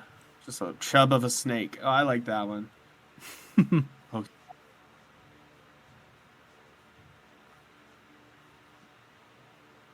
You can reveal this card in your hand. Your opponent randomly chooses this card for entire hand. Oh yeah. I love that. I love like that Pokemon card. Oh, no, that's a Yu-Gi-Oh. Yeah. That's Yu-Gi-Oh. Yeah. So yeah, it's just a little. Well, I don't want to fight that version. No, but it's just a little fat snake. I think we're all right there. Yeah. In fact, it almost goes into cute little guy territory. Just a cute little chubby snake. You know who's Go on. you know who's not. We're about to get to one of your favorites. Yeah, not a cute little guy. What is that? This is the next one here, or you have a different order on some few of these. I think It got mixed up a little bit. I have a list here. But you have The not deer. not deer. Now, years ago, you informed us on what the not deer is. Yeah, Tell me what. They're Not deer, a but deer. they're not deer. they're like at first glance they just look like deer, and then when you look at them closer, you realize that there's something off about them. It's an uncanny valley of deer. Exactly, yeah. It's just like an internet cryptid, but it's cool. I don't think they're like super dangerous though. I think they're just spooky. I think they're just spooky. They're freaky. But I do think that you could probably take one out in the same means you would take out a regular deer. Right. So, Unless the not deer has not deer properties. right. But Not I don't deer, but- recall that they do. They're just weird looking deer. So then I would put we could probably manhandle it. Yeah. Actually, Curbs, you could shoot it. Yeah, just shoot it with a 12 gauge. Yeah. Okay, we gotta get through these. I mean, I want to learn about them, but at the Yeah. same time, let's get through these. What's the next one? Can't read this. Some kind of sea serpent thing. I can't read it, so therefore I'm just gonna lump it into survive category as long as we don't go in water. Next, we just have giant sharks. Yeah. Very situational. If we're on a little boat like in Jaws, which I watched recently, great film. Oh yeah. I saw the 50th anniversary 4K edition and whatever. Great. Love that movie. But a giant shark. Mm-hmm. Again, this feels kind of lazy, but it's like all we have to do is just don't go in the ocean. I mean, but if we were in the water, yeah, we'd be bones. But I'm just gonna put in the middle. Survive. Yeah. A black demon. Okay, now. So that this is one, one I got that one pulled up here. Okay, Black what's it demon. all about? It's a big ass shark. Off the coast on my phone. Jeez. Off the coast of Baja Coast of your California, Ooh, and okay. it's described as where is it? It's big.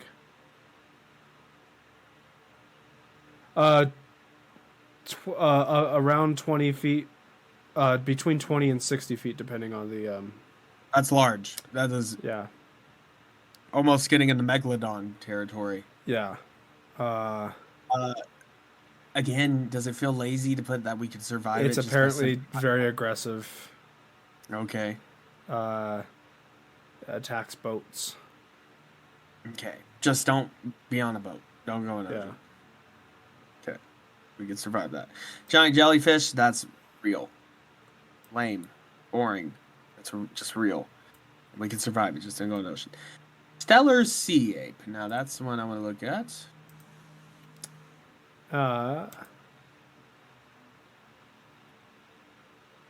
It's a marine cryptid described from a single sighting by George Wilhelm Right. Steller in 1741 off the coast of Alaska.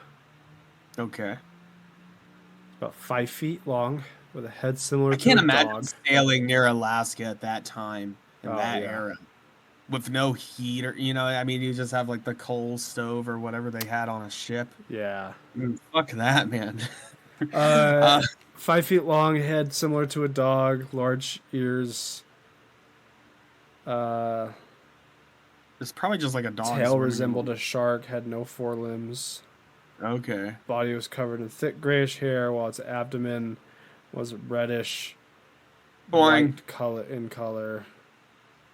Boring. We can survive it.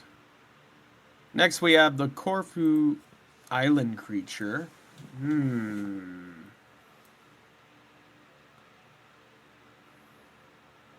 Corfu Island creature.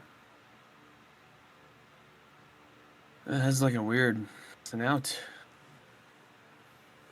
I don't know. It kind of looks like a manatee or something, or like what are those called? Like some kind of little whale. The Grecian, so also called the Grecian dolphin is a strange mutated dolphin-like animal sighted twice off the coast of Greece by tourists. Okay, lame. Don't go to the ocean. Don't go to Greece. Next we have rhinoceros, dolphin.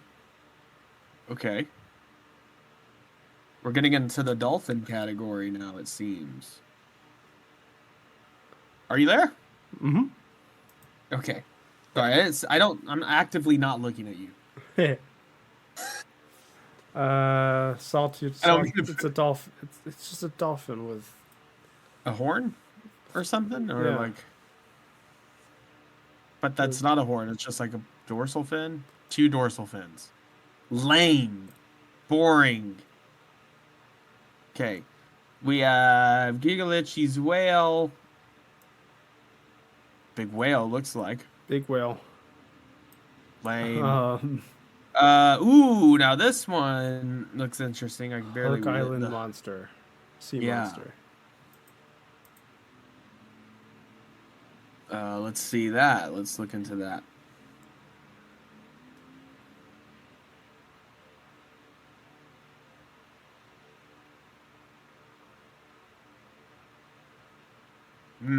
Just a big black, gooey ooey looking Hook Island sea monster photo. Well, a very popular photo, as you can see.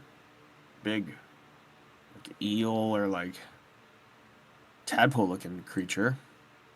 Is widely believed to be a hoax by even the most open-minded cryptozoologists. This is either a hoax or somewhere in this world there are truly enormous frogs that are somehow really good at hiding. Yeah, it looks like a big tadpole. You know? Oh, but in let's that see- state, it's not very dangerous. But what if it turns into a giant frog? That would be terrifying. In terms of it, well, it's apparently 90 foot long Yeah. in this photo. So the frog, when it grows up and turns into a frog, imagine how tiny a tadpole is compared to a grown frog. Yeah. I don't think it's too much of a threat right now. Not a threat. Yeah. No. The bloop. Probably it looks like just an oil spiller. Now the bloop. I got this This pulled one? up. I know this one is in the ocean, but I'm going to tell you something about the bloop. It's a Okay. supposed sound or sonogram they found. Yeah, in it's the just a deep sea, right? sound. Yeah. We don't know exactly what it is, but it's something absolutely massive. Like, it could be bigger than a blue whale massive, like, or make the blue whale look small. So I think just based on that, I think we might be in trouble because this is going into kaiju territory, and when it gets into that territory, I don't think it matters what its typical environs is. You know what I mean? Right. That's like why we voted the. Oh yeah, let's listen to the bloop real quick here.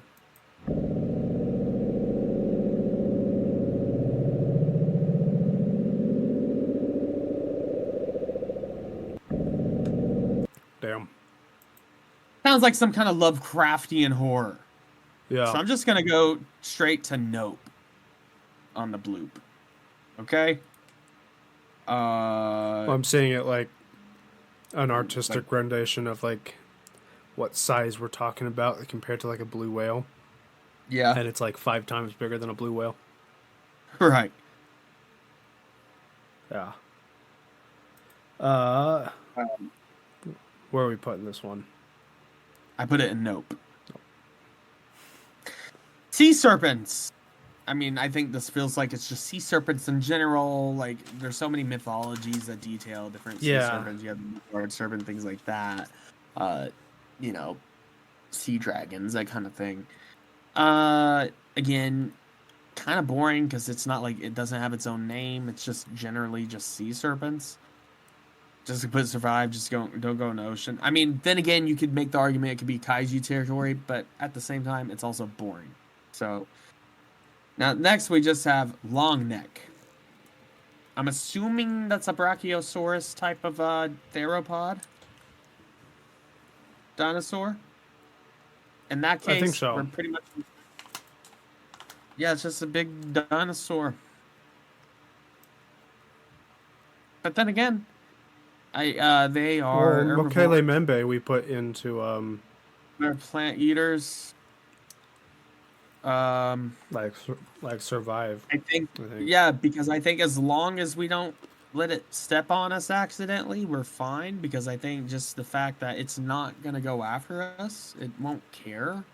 As long as we mind our business and leave it alone, it's not gonna have any reason to attack us. Because they're generally peaceful creatures. At least that's what we assume, because they're herbivores.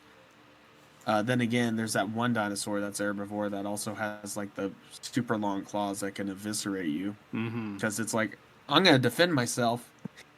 But this one, it just seems to be like just one of the big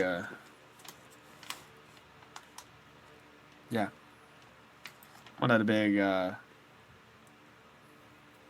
long necks. I mean, Brachiosaurus or something like that, you know? Yeah. Easily modify images with AI. Get the fuck out of here.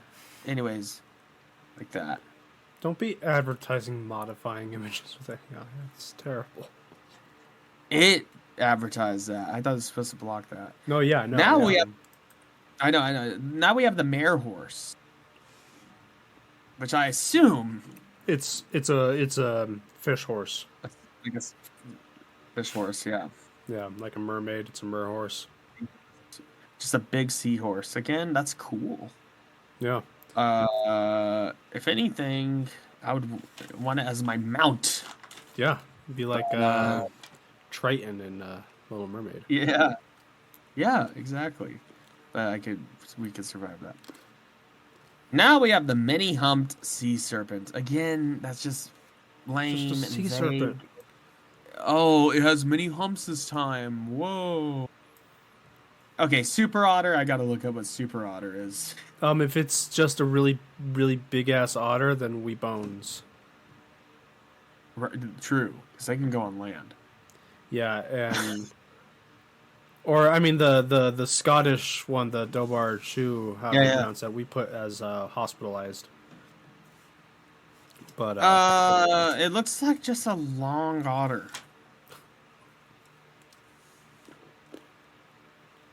The super otter alongside the mare horse is one of the types invoked to explain the soiorm, the classic sea serpent of Scandinavia. Boring. Survive. Super eel, again, if this is just a big eel and it doesn't have special abilities or powers, that's going to be pretty lame, in my opinion. That would be kind of terrifying, though. A giant eel. That's like just saying Superman is super just because he's a big guy. Okay, let's check out the Reddit. The super eel is a type of sea serpent reported from a cosmopolitan range in the oceans. It is emitted wastebasket category, including giant eels and serpentine sharks, referred to as sharks. Dale A. Drennan split this type into the Megaconger and the Titanoconger. Hey, wasn't one of these blocking a star in Mario 64? Also, oh yeah. Are these known to the big eels that you run into every once in a while in Mario? Oh yeah. One of them. Oh. That feels like a very niche reference, but The Mario eels. over/under on this just being a whale dick. Maybe same theory for super otter. Edit that whale dick theory can be only applied to 2 sightings. One was Hans Gide sightings. I don't know about the other one. So it could possibly just be a whale dick. And I think we had one earlier that may have been a whale dick in the last episode. So I think we could survive that. Just, again, don't go in the ocean. The marine saurian. It's like some kind of plesiosaur. Sorry, I'm gonna speed run through some of these. Yeah, all the sea monster ones are just like, it's the same thing. We would be pretty helpless in the water. Yeah. Yellow belly. You calling me a yellow belly? We have the yellow belly. Now, what's that about? Is it a coward?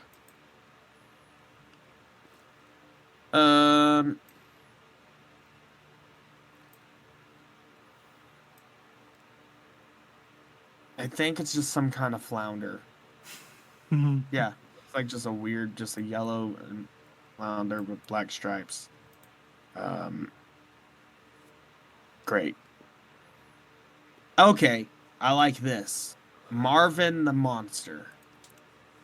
You're not gonna like it. I'm not gonna like it? Yeah. Why am I not gonna like it? No spoilers. Let's see. The underwater robot Mobot. It's designed by. It's just a sea serpent. It's another film. Another underwater thing. Nicknamed Marvin during the '60s. Yeah, at least this one has a cool story though. Like they actually filmed it. Yeah. Lame. Another sea serpent. Give me something. Oh, let me guess. The U-28 sea creature. Some kind of sea serpent, right? Probably. Just got speed run these.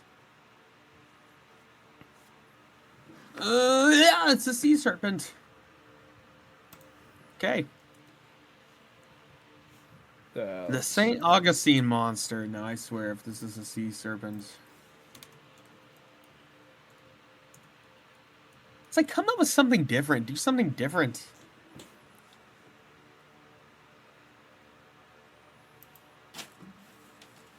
Oh, okay. The St. Augustine monster is the name given to a large carcass, originally postulated to be the remains of a gigantic octopus. Okay, that's a little bit more interesting. So it's just a giant octopus, but it's a carcass. It's dead. It's just a giant octopus carcass. That's what it says. Right? Yeah. So then we win by default. I think there's a few of these ones coming up here that are just like a carcass. Carcasses, yeah. That everyone's like, what is this thing? I mean, that's cool and interesting, but it's dead on arrival. So we win. Easy. Right? Yeah. Now, what's Trunco? Trunco is the nickname for a large unidentified lump of flesh, or a decomposed sea creature, so-called globster, reportedly sighted in Margate, South Africa, October 25th, 1924.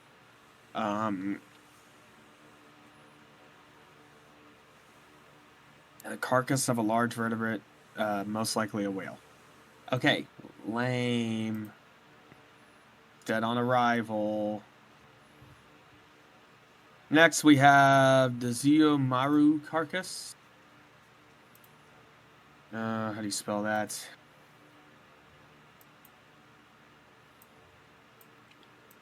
You on? You online? Yep. Yeah. Okay. Zuiyo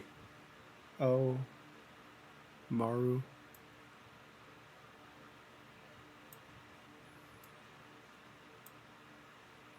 Hey, if you need to riff, the soundboard's always available, Colton. Don't worry about it. What Sierra what Maru- was that, Jackson? If I need to what?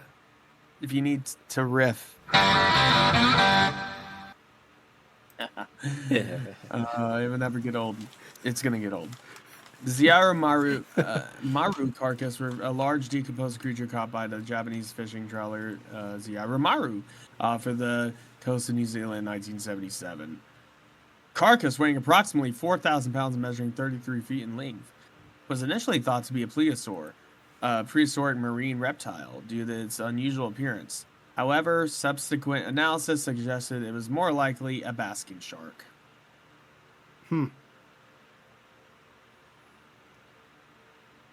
these images. Oh, I can see. Oh, how I the have thing- seen these images before. Yeah, Yeah, yeah. but yeah, it's most likely just a basking shark. Decomposing sea life is Yeah. not fun to look at. It is not, but it's dead on arrival, so we curb stomp it. I think we got one more of these here. Moore's Beach Monster. The finish line is in sight, but it's still a ways away. Is it a dolphin or a whale? Okay. Moore's Beach Monster was a cryptid carcass discovered in 1925 on Moore's Beach, California, now Natural Bridges State Beach. It was described by witnesses having a large head with a beak like it's. It looks like it's likely just a dolphin, a dead dolphin. There's not much information on it, but that's what it looks like, and it's already dead. So yeah, curb stomp. Gambo or Gombo. Gambo, cryptid. Yeah. You just type in Gambo. It's a sea creature of some kind. Yep. All right. It was a carcass that washed up. Okay. Okay, I think that's no. I think we got a couple more carcass ones. Yeah. Okay, if it's carcass, curb stomp. The Stranze beast. Let me guess. It's a carcass.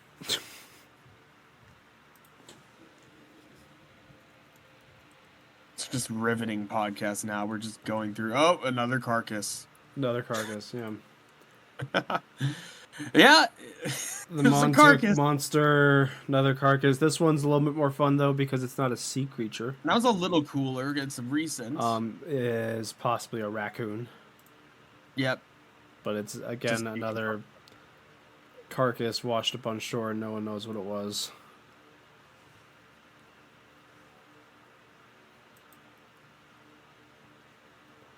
A little freaky looking. Yeah, it is a little freaky looking. But it's got like a beak though. Yeah, this says the corpse was decided by experts to be a water degraded raccoon. So like it started to decompose a little bit already, and the water. Yeah. Oh, that's fucked up. Well, curb stomp because dead. What's next? Flying rod. Okay. What is Flying this? rod.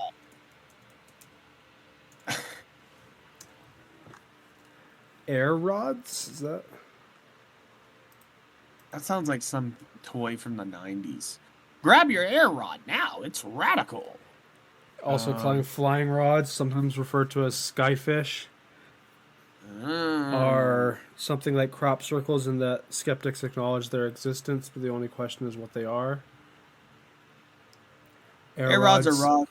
Have never Flying been... living organisms that showed up in photographs. Eventually, analysis showed that rods were the result of optical illusion and were usually just bugs. Huh. So it's just like weird camera stuff. Yeah. Okay. So, curb stomp. It's not a real thing. Atmospheric beast. Let's see. I bet it's a similar thing. Just any like flying. but inexplicably flying. Like it doesn't have wings. It's like a jellyfish in the sky or something. The strangest monsters from So this is just a UFOlogy grab and all. cryptozoology. Yeah. These are beings apparently living creatures, but they break all rules that the biologists apply to living organisms. They appear to be able to levitate without wings. Mm-hmm. They're just weird, like jellyfish-like sky creatures. I think we're kind of in trouble. What? One, would we be able to get a good shot on them? Yeah. Two, I think we're kind of in trouble, but also at the same thing, I think we could just avoid it. But would it avoid us? This one falls into a weird category here. Like just a weird jellyfish in the sky. I guess.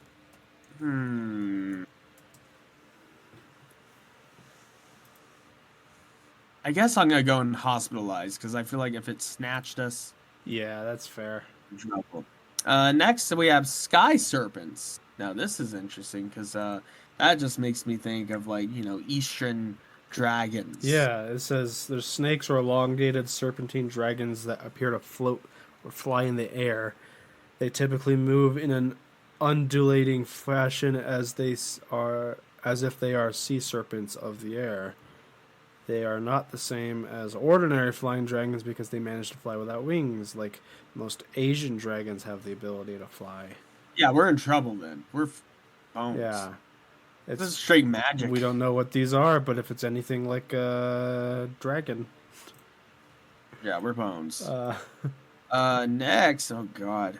Oh, another atmosphere jellyfish. I'll lump that, I guess, hospitalize if it comes down to us.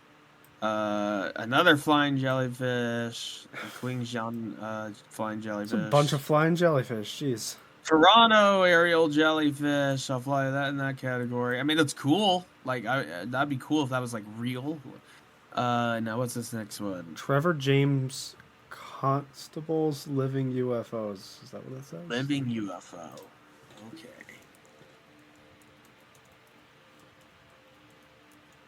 Now this could be interesting.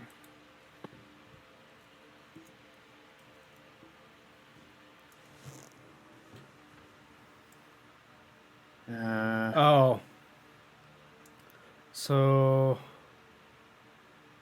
this is Trevor James Constable was a guy who became convinced that UFOs and UFO sightings were living organisms. Oh, I see. So that's what this is. I mean, there's something Lovecraftian thinking about that. Something that could just fly and expect like a big amoeba, but at the same time, it doesn't seem like it's much of a threat. So I would say we can survive it. Oh, another Loch Ness Monster variant. You know where that's? Oh, but it looks like it's walking on land. Lieutenant something's Loch Ness Monster. I guess if it could walk on all four, like, come on land, like be terrestrial, then I would say hospitalize. We have another Loch Ness Monster variant. Okay, I mean these should get their own category at this point. Just put survive. Yeah. Arthur Grant's Loch Ness Monster, survive. Not even interested. Boring. All just different versions of the Loch Ness Monster. Yeah. We gotta get through these. The Thylacine, or the... Thylacine. It's Tasmanian tiger. Oh, Tasmanian tiger? Hospitalized, I would say. I think I could they were real. It's just there's been alleged sightings occasionally throughout the years, but they are widely accepted to be completely extinct. Oh, then it's extinct. I mean, that's sad. Yeah. But, They're a medium. They were a medium to large size canid. Or they resembled a medium large size canid. They are marsupials. They were ambush predators. But yeah, they were real. Next, we have the Japanese wolf. It's an extinct subspecies of the gray wolf that was once endemic to the islands of Honshu in Japan. And the Japanese are now we're getting into the sad stuff of like extinct animals. That's sad, but it's no threat to us because it's already extinct. Sorry. The queen of Shiba gazelle. It's a gazelle. I'm glad to be done with this episode almost. This is kind of a chore to get through. Because we're through most of the cool ones now. We have a couple more cool ones in there, though, definitely. Guess what? It's an extinct species of gazelle. Mm-hmm. I think quite a few of these are this, because the next one, the ivory-billed woodpecker, is, guess what? Extinct. Last real sighting of one was in the 80s. It was in Cuba in 1987. Oh, we know the passenger pigeon's extinct. Yeah. Carolina Perry. Okay, these are all going to curb stomp because they're already dead. They don't exist anymore. Which is sad. But, yeah, those last few at the end of this are going to be maybe a little bit more fun. Right, I want some cool ones. No. What's the baiji? Possible extinct species of river dolphin. In China, okay. Curb stomp. Ooh, Stellar's coming up again. Stellar sea cow. Another explorer / zoologist who just didn't have a very good eye. Yep. What is it supposed to be? I don't know. You haven't pulled that? Jamie, pull that up. Yeah, Jamie. Thanks, Jamie. Probably a manatee. Yeah. If I had to guess. That's lame. Lame. Survive. Meteor goldfish. Okay. If it's like a meteor or like the size of one or like has the abilities of one, that's cool. I just want cool ones. That's all. Great. It's, guess what? An extinct animal that's not around anymore.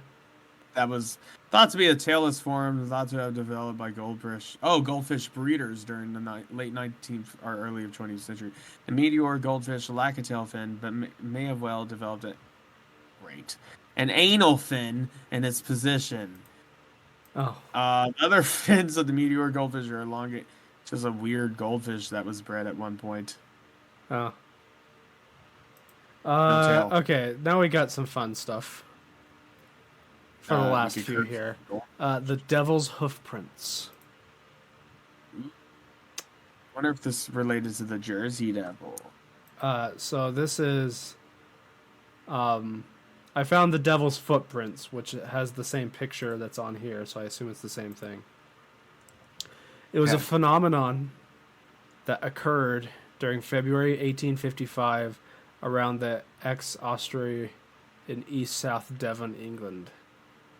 After a heavy snowfall, trails of hoof-like marks appeared overnight in the snow, covering a total distance of 40 to 100 miles.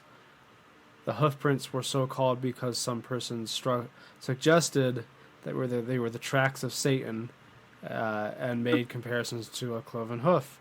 Many theories have been made to explain the incident, and some aspects of its veracity had been questioned. So they were... But ultimately... mysterious hoof prints in the snow. Whatever it came from, it's just hoof prints. Yeah, probably just a guy or maybe several Right. people who just did an elaborate prank. Yep. But Okay, lame. Curb stomp. It's just hoof prints or footprints. Next. Now, what is this thing? It looks like an alien. The Metapec creature. okay, had a pet creature. It's eerily quiet right now, by the way. The creature of Metapic is rather small, about the size of a small cat or large rabbit.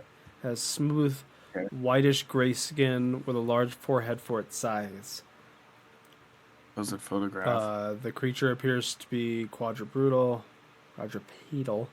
and dexterous front paws and a long tail. So like a monkey.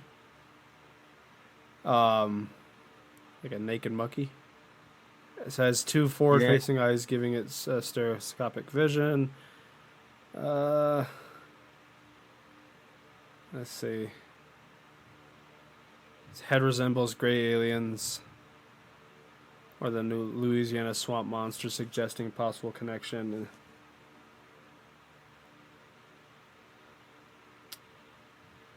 I don't know.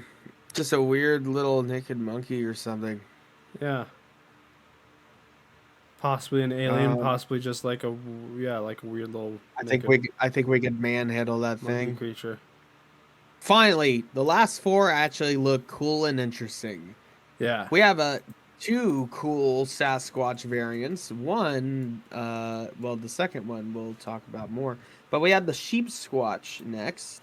Mm-hmm. Which kind of just looks like a Sasquatch with like sheep ram Squatch, horns. known as the White Yeah. Thing, is a woolly-haired cryptid, reportedly reported across numerous counties White in Thing. West Virginia, predominantly within the southwestern region of the state. See description. It's a quadruped about the size of a bear, with entirely white wool-like fur. It has long and pointed head, similar to a dog, but with a long saber-like teeth and single point set of horns, not dissimilar to those found on a young goat. Its forelimbs end Okay. in paw-like hands, similar to those of a raccoon, but larger. While its tail is long and hairless like that of an opossum. It is reported to smell like sulfur, which has been attributed to the folklore to the beast being born within the TNT area of Mason County, like one of the Mothman theories. There. Yeah, so it's another West Virginian cryptid. They have a lot of them. Yeah. Um, It's kind of cool. It's not just a Sasquatch, even though yeah, the name. the name would suggest it. Seems like it's more similar in the name. The Wild Appalachia update, the Bethesda's Fallout 76 added the sheep squatch as a new cryptid to encounter. Steve, Fallout 76, and I don't want to go on a tangent here. It's a game that could have been so good, and I heard it is good now with all the updates and everything. Yeah. But like the online only nature of it was so poor. It was so poorly optimized upon its. But I like that they have all these cryptids and stuff in there. Yeah, I think that's fun. I think West Virginia is a great setting for a Fallout game. Here's the funny thing: I do own that game. I just don't have it downloaded and like played 5 minutes of it and just said nope. Yeah. I think we're in trouble with this thing. By the way, Yeah, I think we're bones. I think we're pretty much bones. Yeah. Yeah. Next, we have the Bat Squatch, and this Yes. image is the Rogue Brewing Bat Squatch Yeah. beer. Which we've had on the Okay. show before. So if it's just the beer, yeah, we could drink that. And no, but seriously, we've talked about this one, the Bat Squatch, and it's exactly what you think it is. Yeah. It's a flying bat variant of the Sasquatch. And it's a good beer, too. It's a good IPA. In my opinion. But the Bat Squatch itself. It's pretty aggressive, isn't it? Yeah, it's pretty aggressive. Seen near Mount St. Helens in the 80s. Resembles a flying primate similar to the ahul, yeah, we talked about that, or the orang batty of Southeast Asia. And its name is portmanteau derived from the words bat and Sasquatch. Yeah, obviously. Witness allegedly took several pictures of the creature. However, these pictures have not been analyzed and thus cannot prove the creature's existence. Description: the creature said to have yellow eyes, a dog-like muzzle, blue fur, sharp teeth, bird-like feet, and a leathery bat-like wings that span up to 50 feet. So it's rather large. In addition, Sasquatch is said to be 9 feet tall and has the ability to affect car engines. Whatever that means. Japanese books and websites sometimes describe Sasquatch as being 22 feet tall. But this is probably a mistranslation, as no Sasquatch of this size has ever been sighted. Well, they want to make everything, a kaiju there, Yeah. I feel like. No, but, okay, so supposed sightings. Sightings of Sasquatch began in 1980, shortly after the eruption of Mount St. Helens. Reports from this period describe it as a monkey-like creature with red eyes and wings that flies through the plume. 1994, Brian Canfield was driving in Washington, so it's a Pacific Northwest creature, and Rogue Brewing's actually from Oregon, if I'm not mistaken. So it makes sense. Brian Canfield was driving in Washington Pierce County when his truck suddenly died. Canfield said a large creature landed in front of him, said it was human-like, 9 feet tall with bat-like wings, and also sported a coat of blue fur. So the image, the Rogue Brewing image of it, fairly accurate, according to the description. So in 1998, a driver of a truck hauling logs in northern Oregon reported a collision with a Sasquatch. The Sasquatch seen at this time was described as 15 feet tall, with purple eyes and nose and small wings. 2009, near Mount Shasta in California, several hikers witnessed a huge creature with leathery wings spanning 50 feet. It is funny that we have, several sightings in the Pacific Northwest region specifically. Yeah.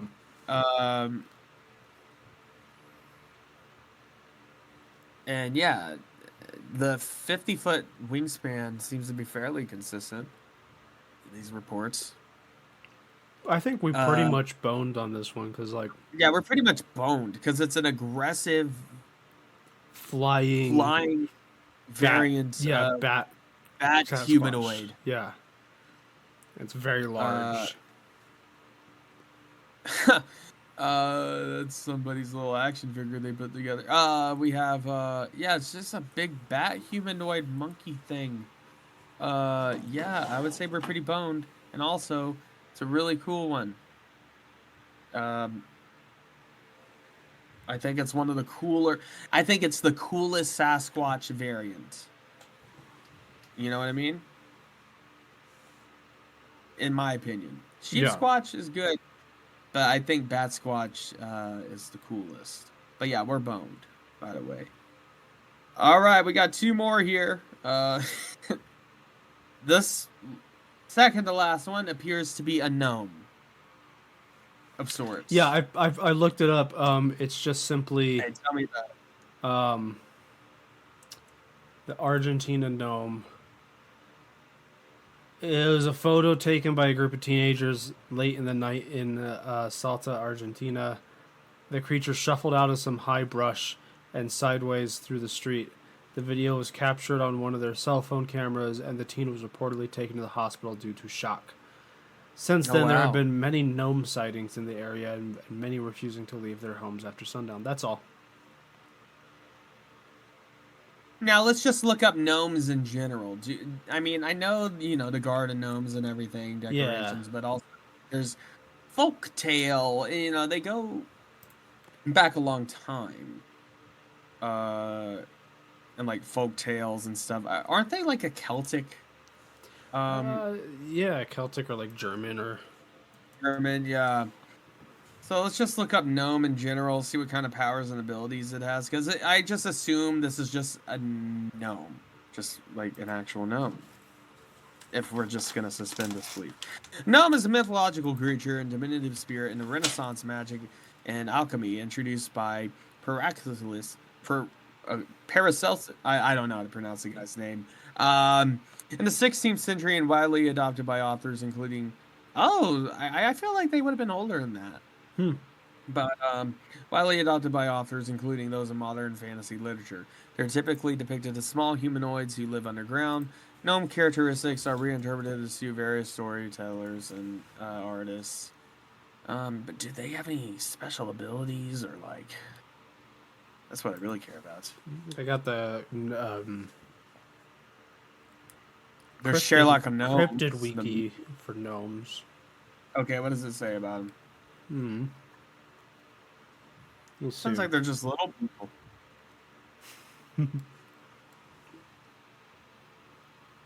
You know, like smaller than.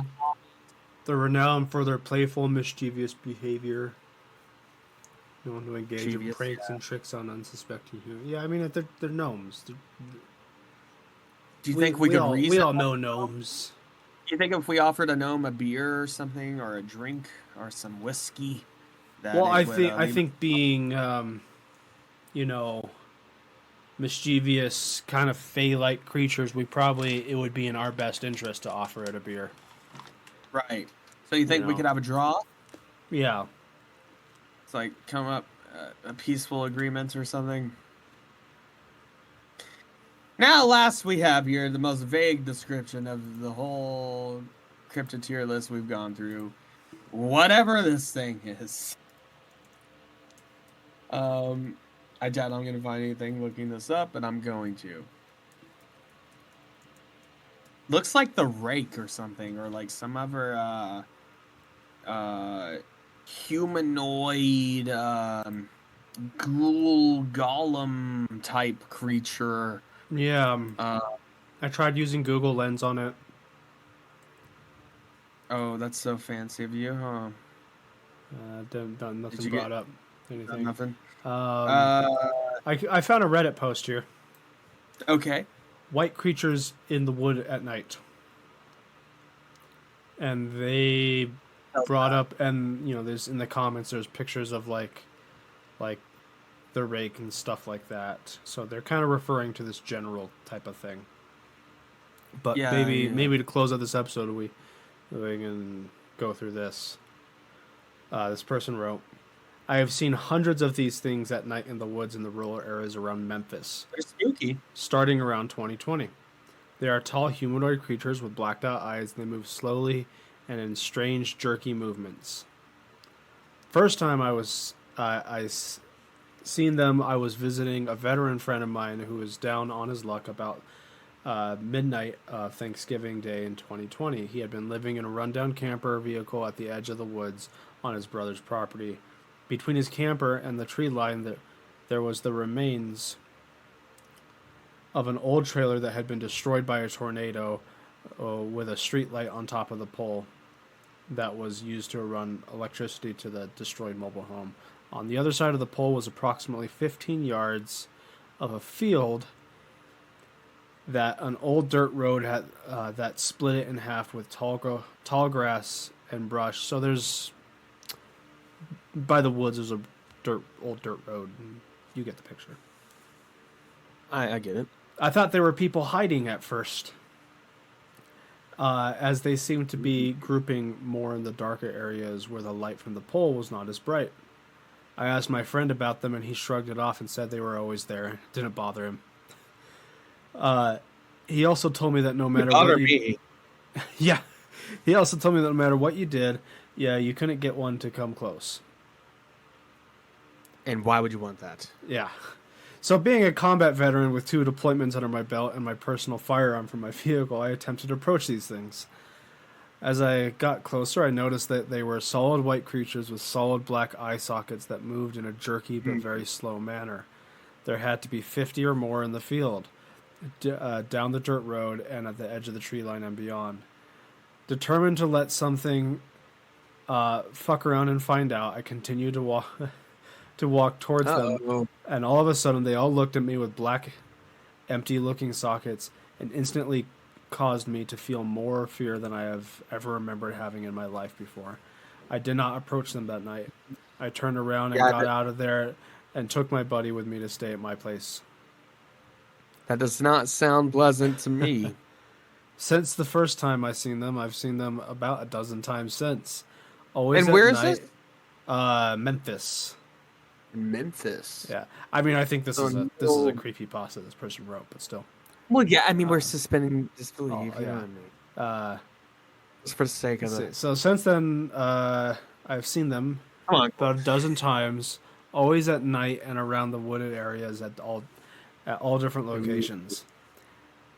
I have since tried to run and catch them and failed because the creature Wow. simply disappeared the moment I got within 5 to 10 yards and lost direct eye contact for more than a mere flash. It's like they can phase in and out or something. Ooh. So If they you got get- some ability. If you get in I'm gonna close, say- yeah. Well, I mean, before you go on, I think this is automatically going in the nope category. Yeah. Nope.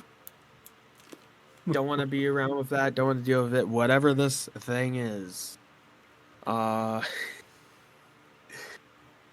Yeah. Says if you get in Well, it's close, you fun. can see the weird jerky moments I don't like that. in parts of them, their arms, legs, head disappearing and then reappearing in a different position. I think they Yeah, I don't like disappear any of that. anytime they move, so they cannot be seen if they walk. I have pumped 45 5.65 millimeter incendiary rounds from my Oh, wow. AR-15 into one without a single shred of evidence of it left behind. These things do make audible noises that can be recorded but do not show up on video from a cell phone or old analog camcorder with cassette tapes. Animals also see them. However, I've tried to show them to people, and only about half of those I have shown them have seen them. Obviously a creepypasta, just a creepy Yeah. Reddit story. I mean, let's be real. But if these things were real, then nope. I don't want to deal with that. Don't want to be around it. Don't want to see it. The rake, like, always terrified me. And if this was specifically the rake, I would say we're bones. Yeah, But I would say this, just nope. yeah. That's what I would put for this one. Anyways, finally, after a few episodes later, we have rounded out the cryptids who we could win in a fight or beat up. Yeah. Tier list. Fun experiment got a little boring when we had tons of Loch Ness monsters, sea serpents, Sasquatch variants, and just weird fish and just weird dead carcasses and or extinct animals, or just animals that are already real and are discovered. However, still fun. Anyways, I think this episode is fucking long. Yeah. So we're gonna end this off here. I mean, obviously, we got a lot to edit out, cut out. But we're gonna end it there. So Yeah. we will see you next week on the next episode of the Odd Drunk Podcast. And you're gonna roll that outro. This is not a test. I repeat, this is not a test. The Odd Drunk Podcast recommends you follow their Instagram and join their Facebook group for more fun content. To visit all of our current streaming and social media platforms, visit the link tree in the description. If you enjoy the show, we would be appreciated it if you would leave a review on Apple Podcasts. The Odd Drunk Podcast would like to remind you to drink responsibly and not to drink and drive.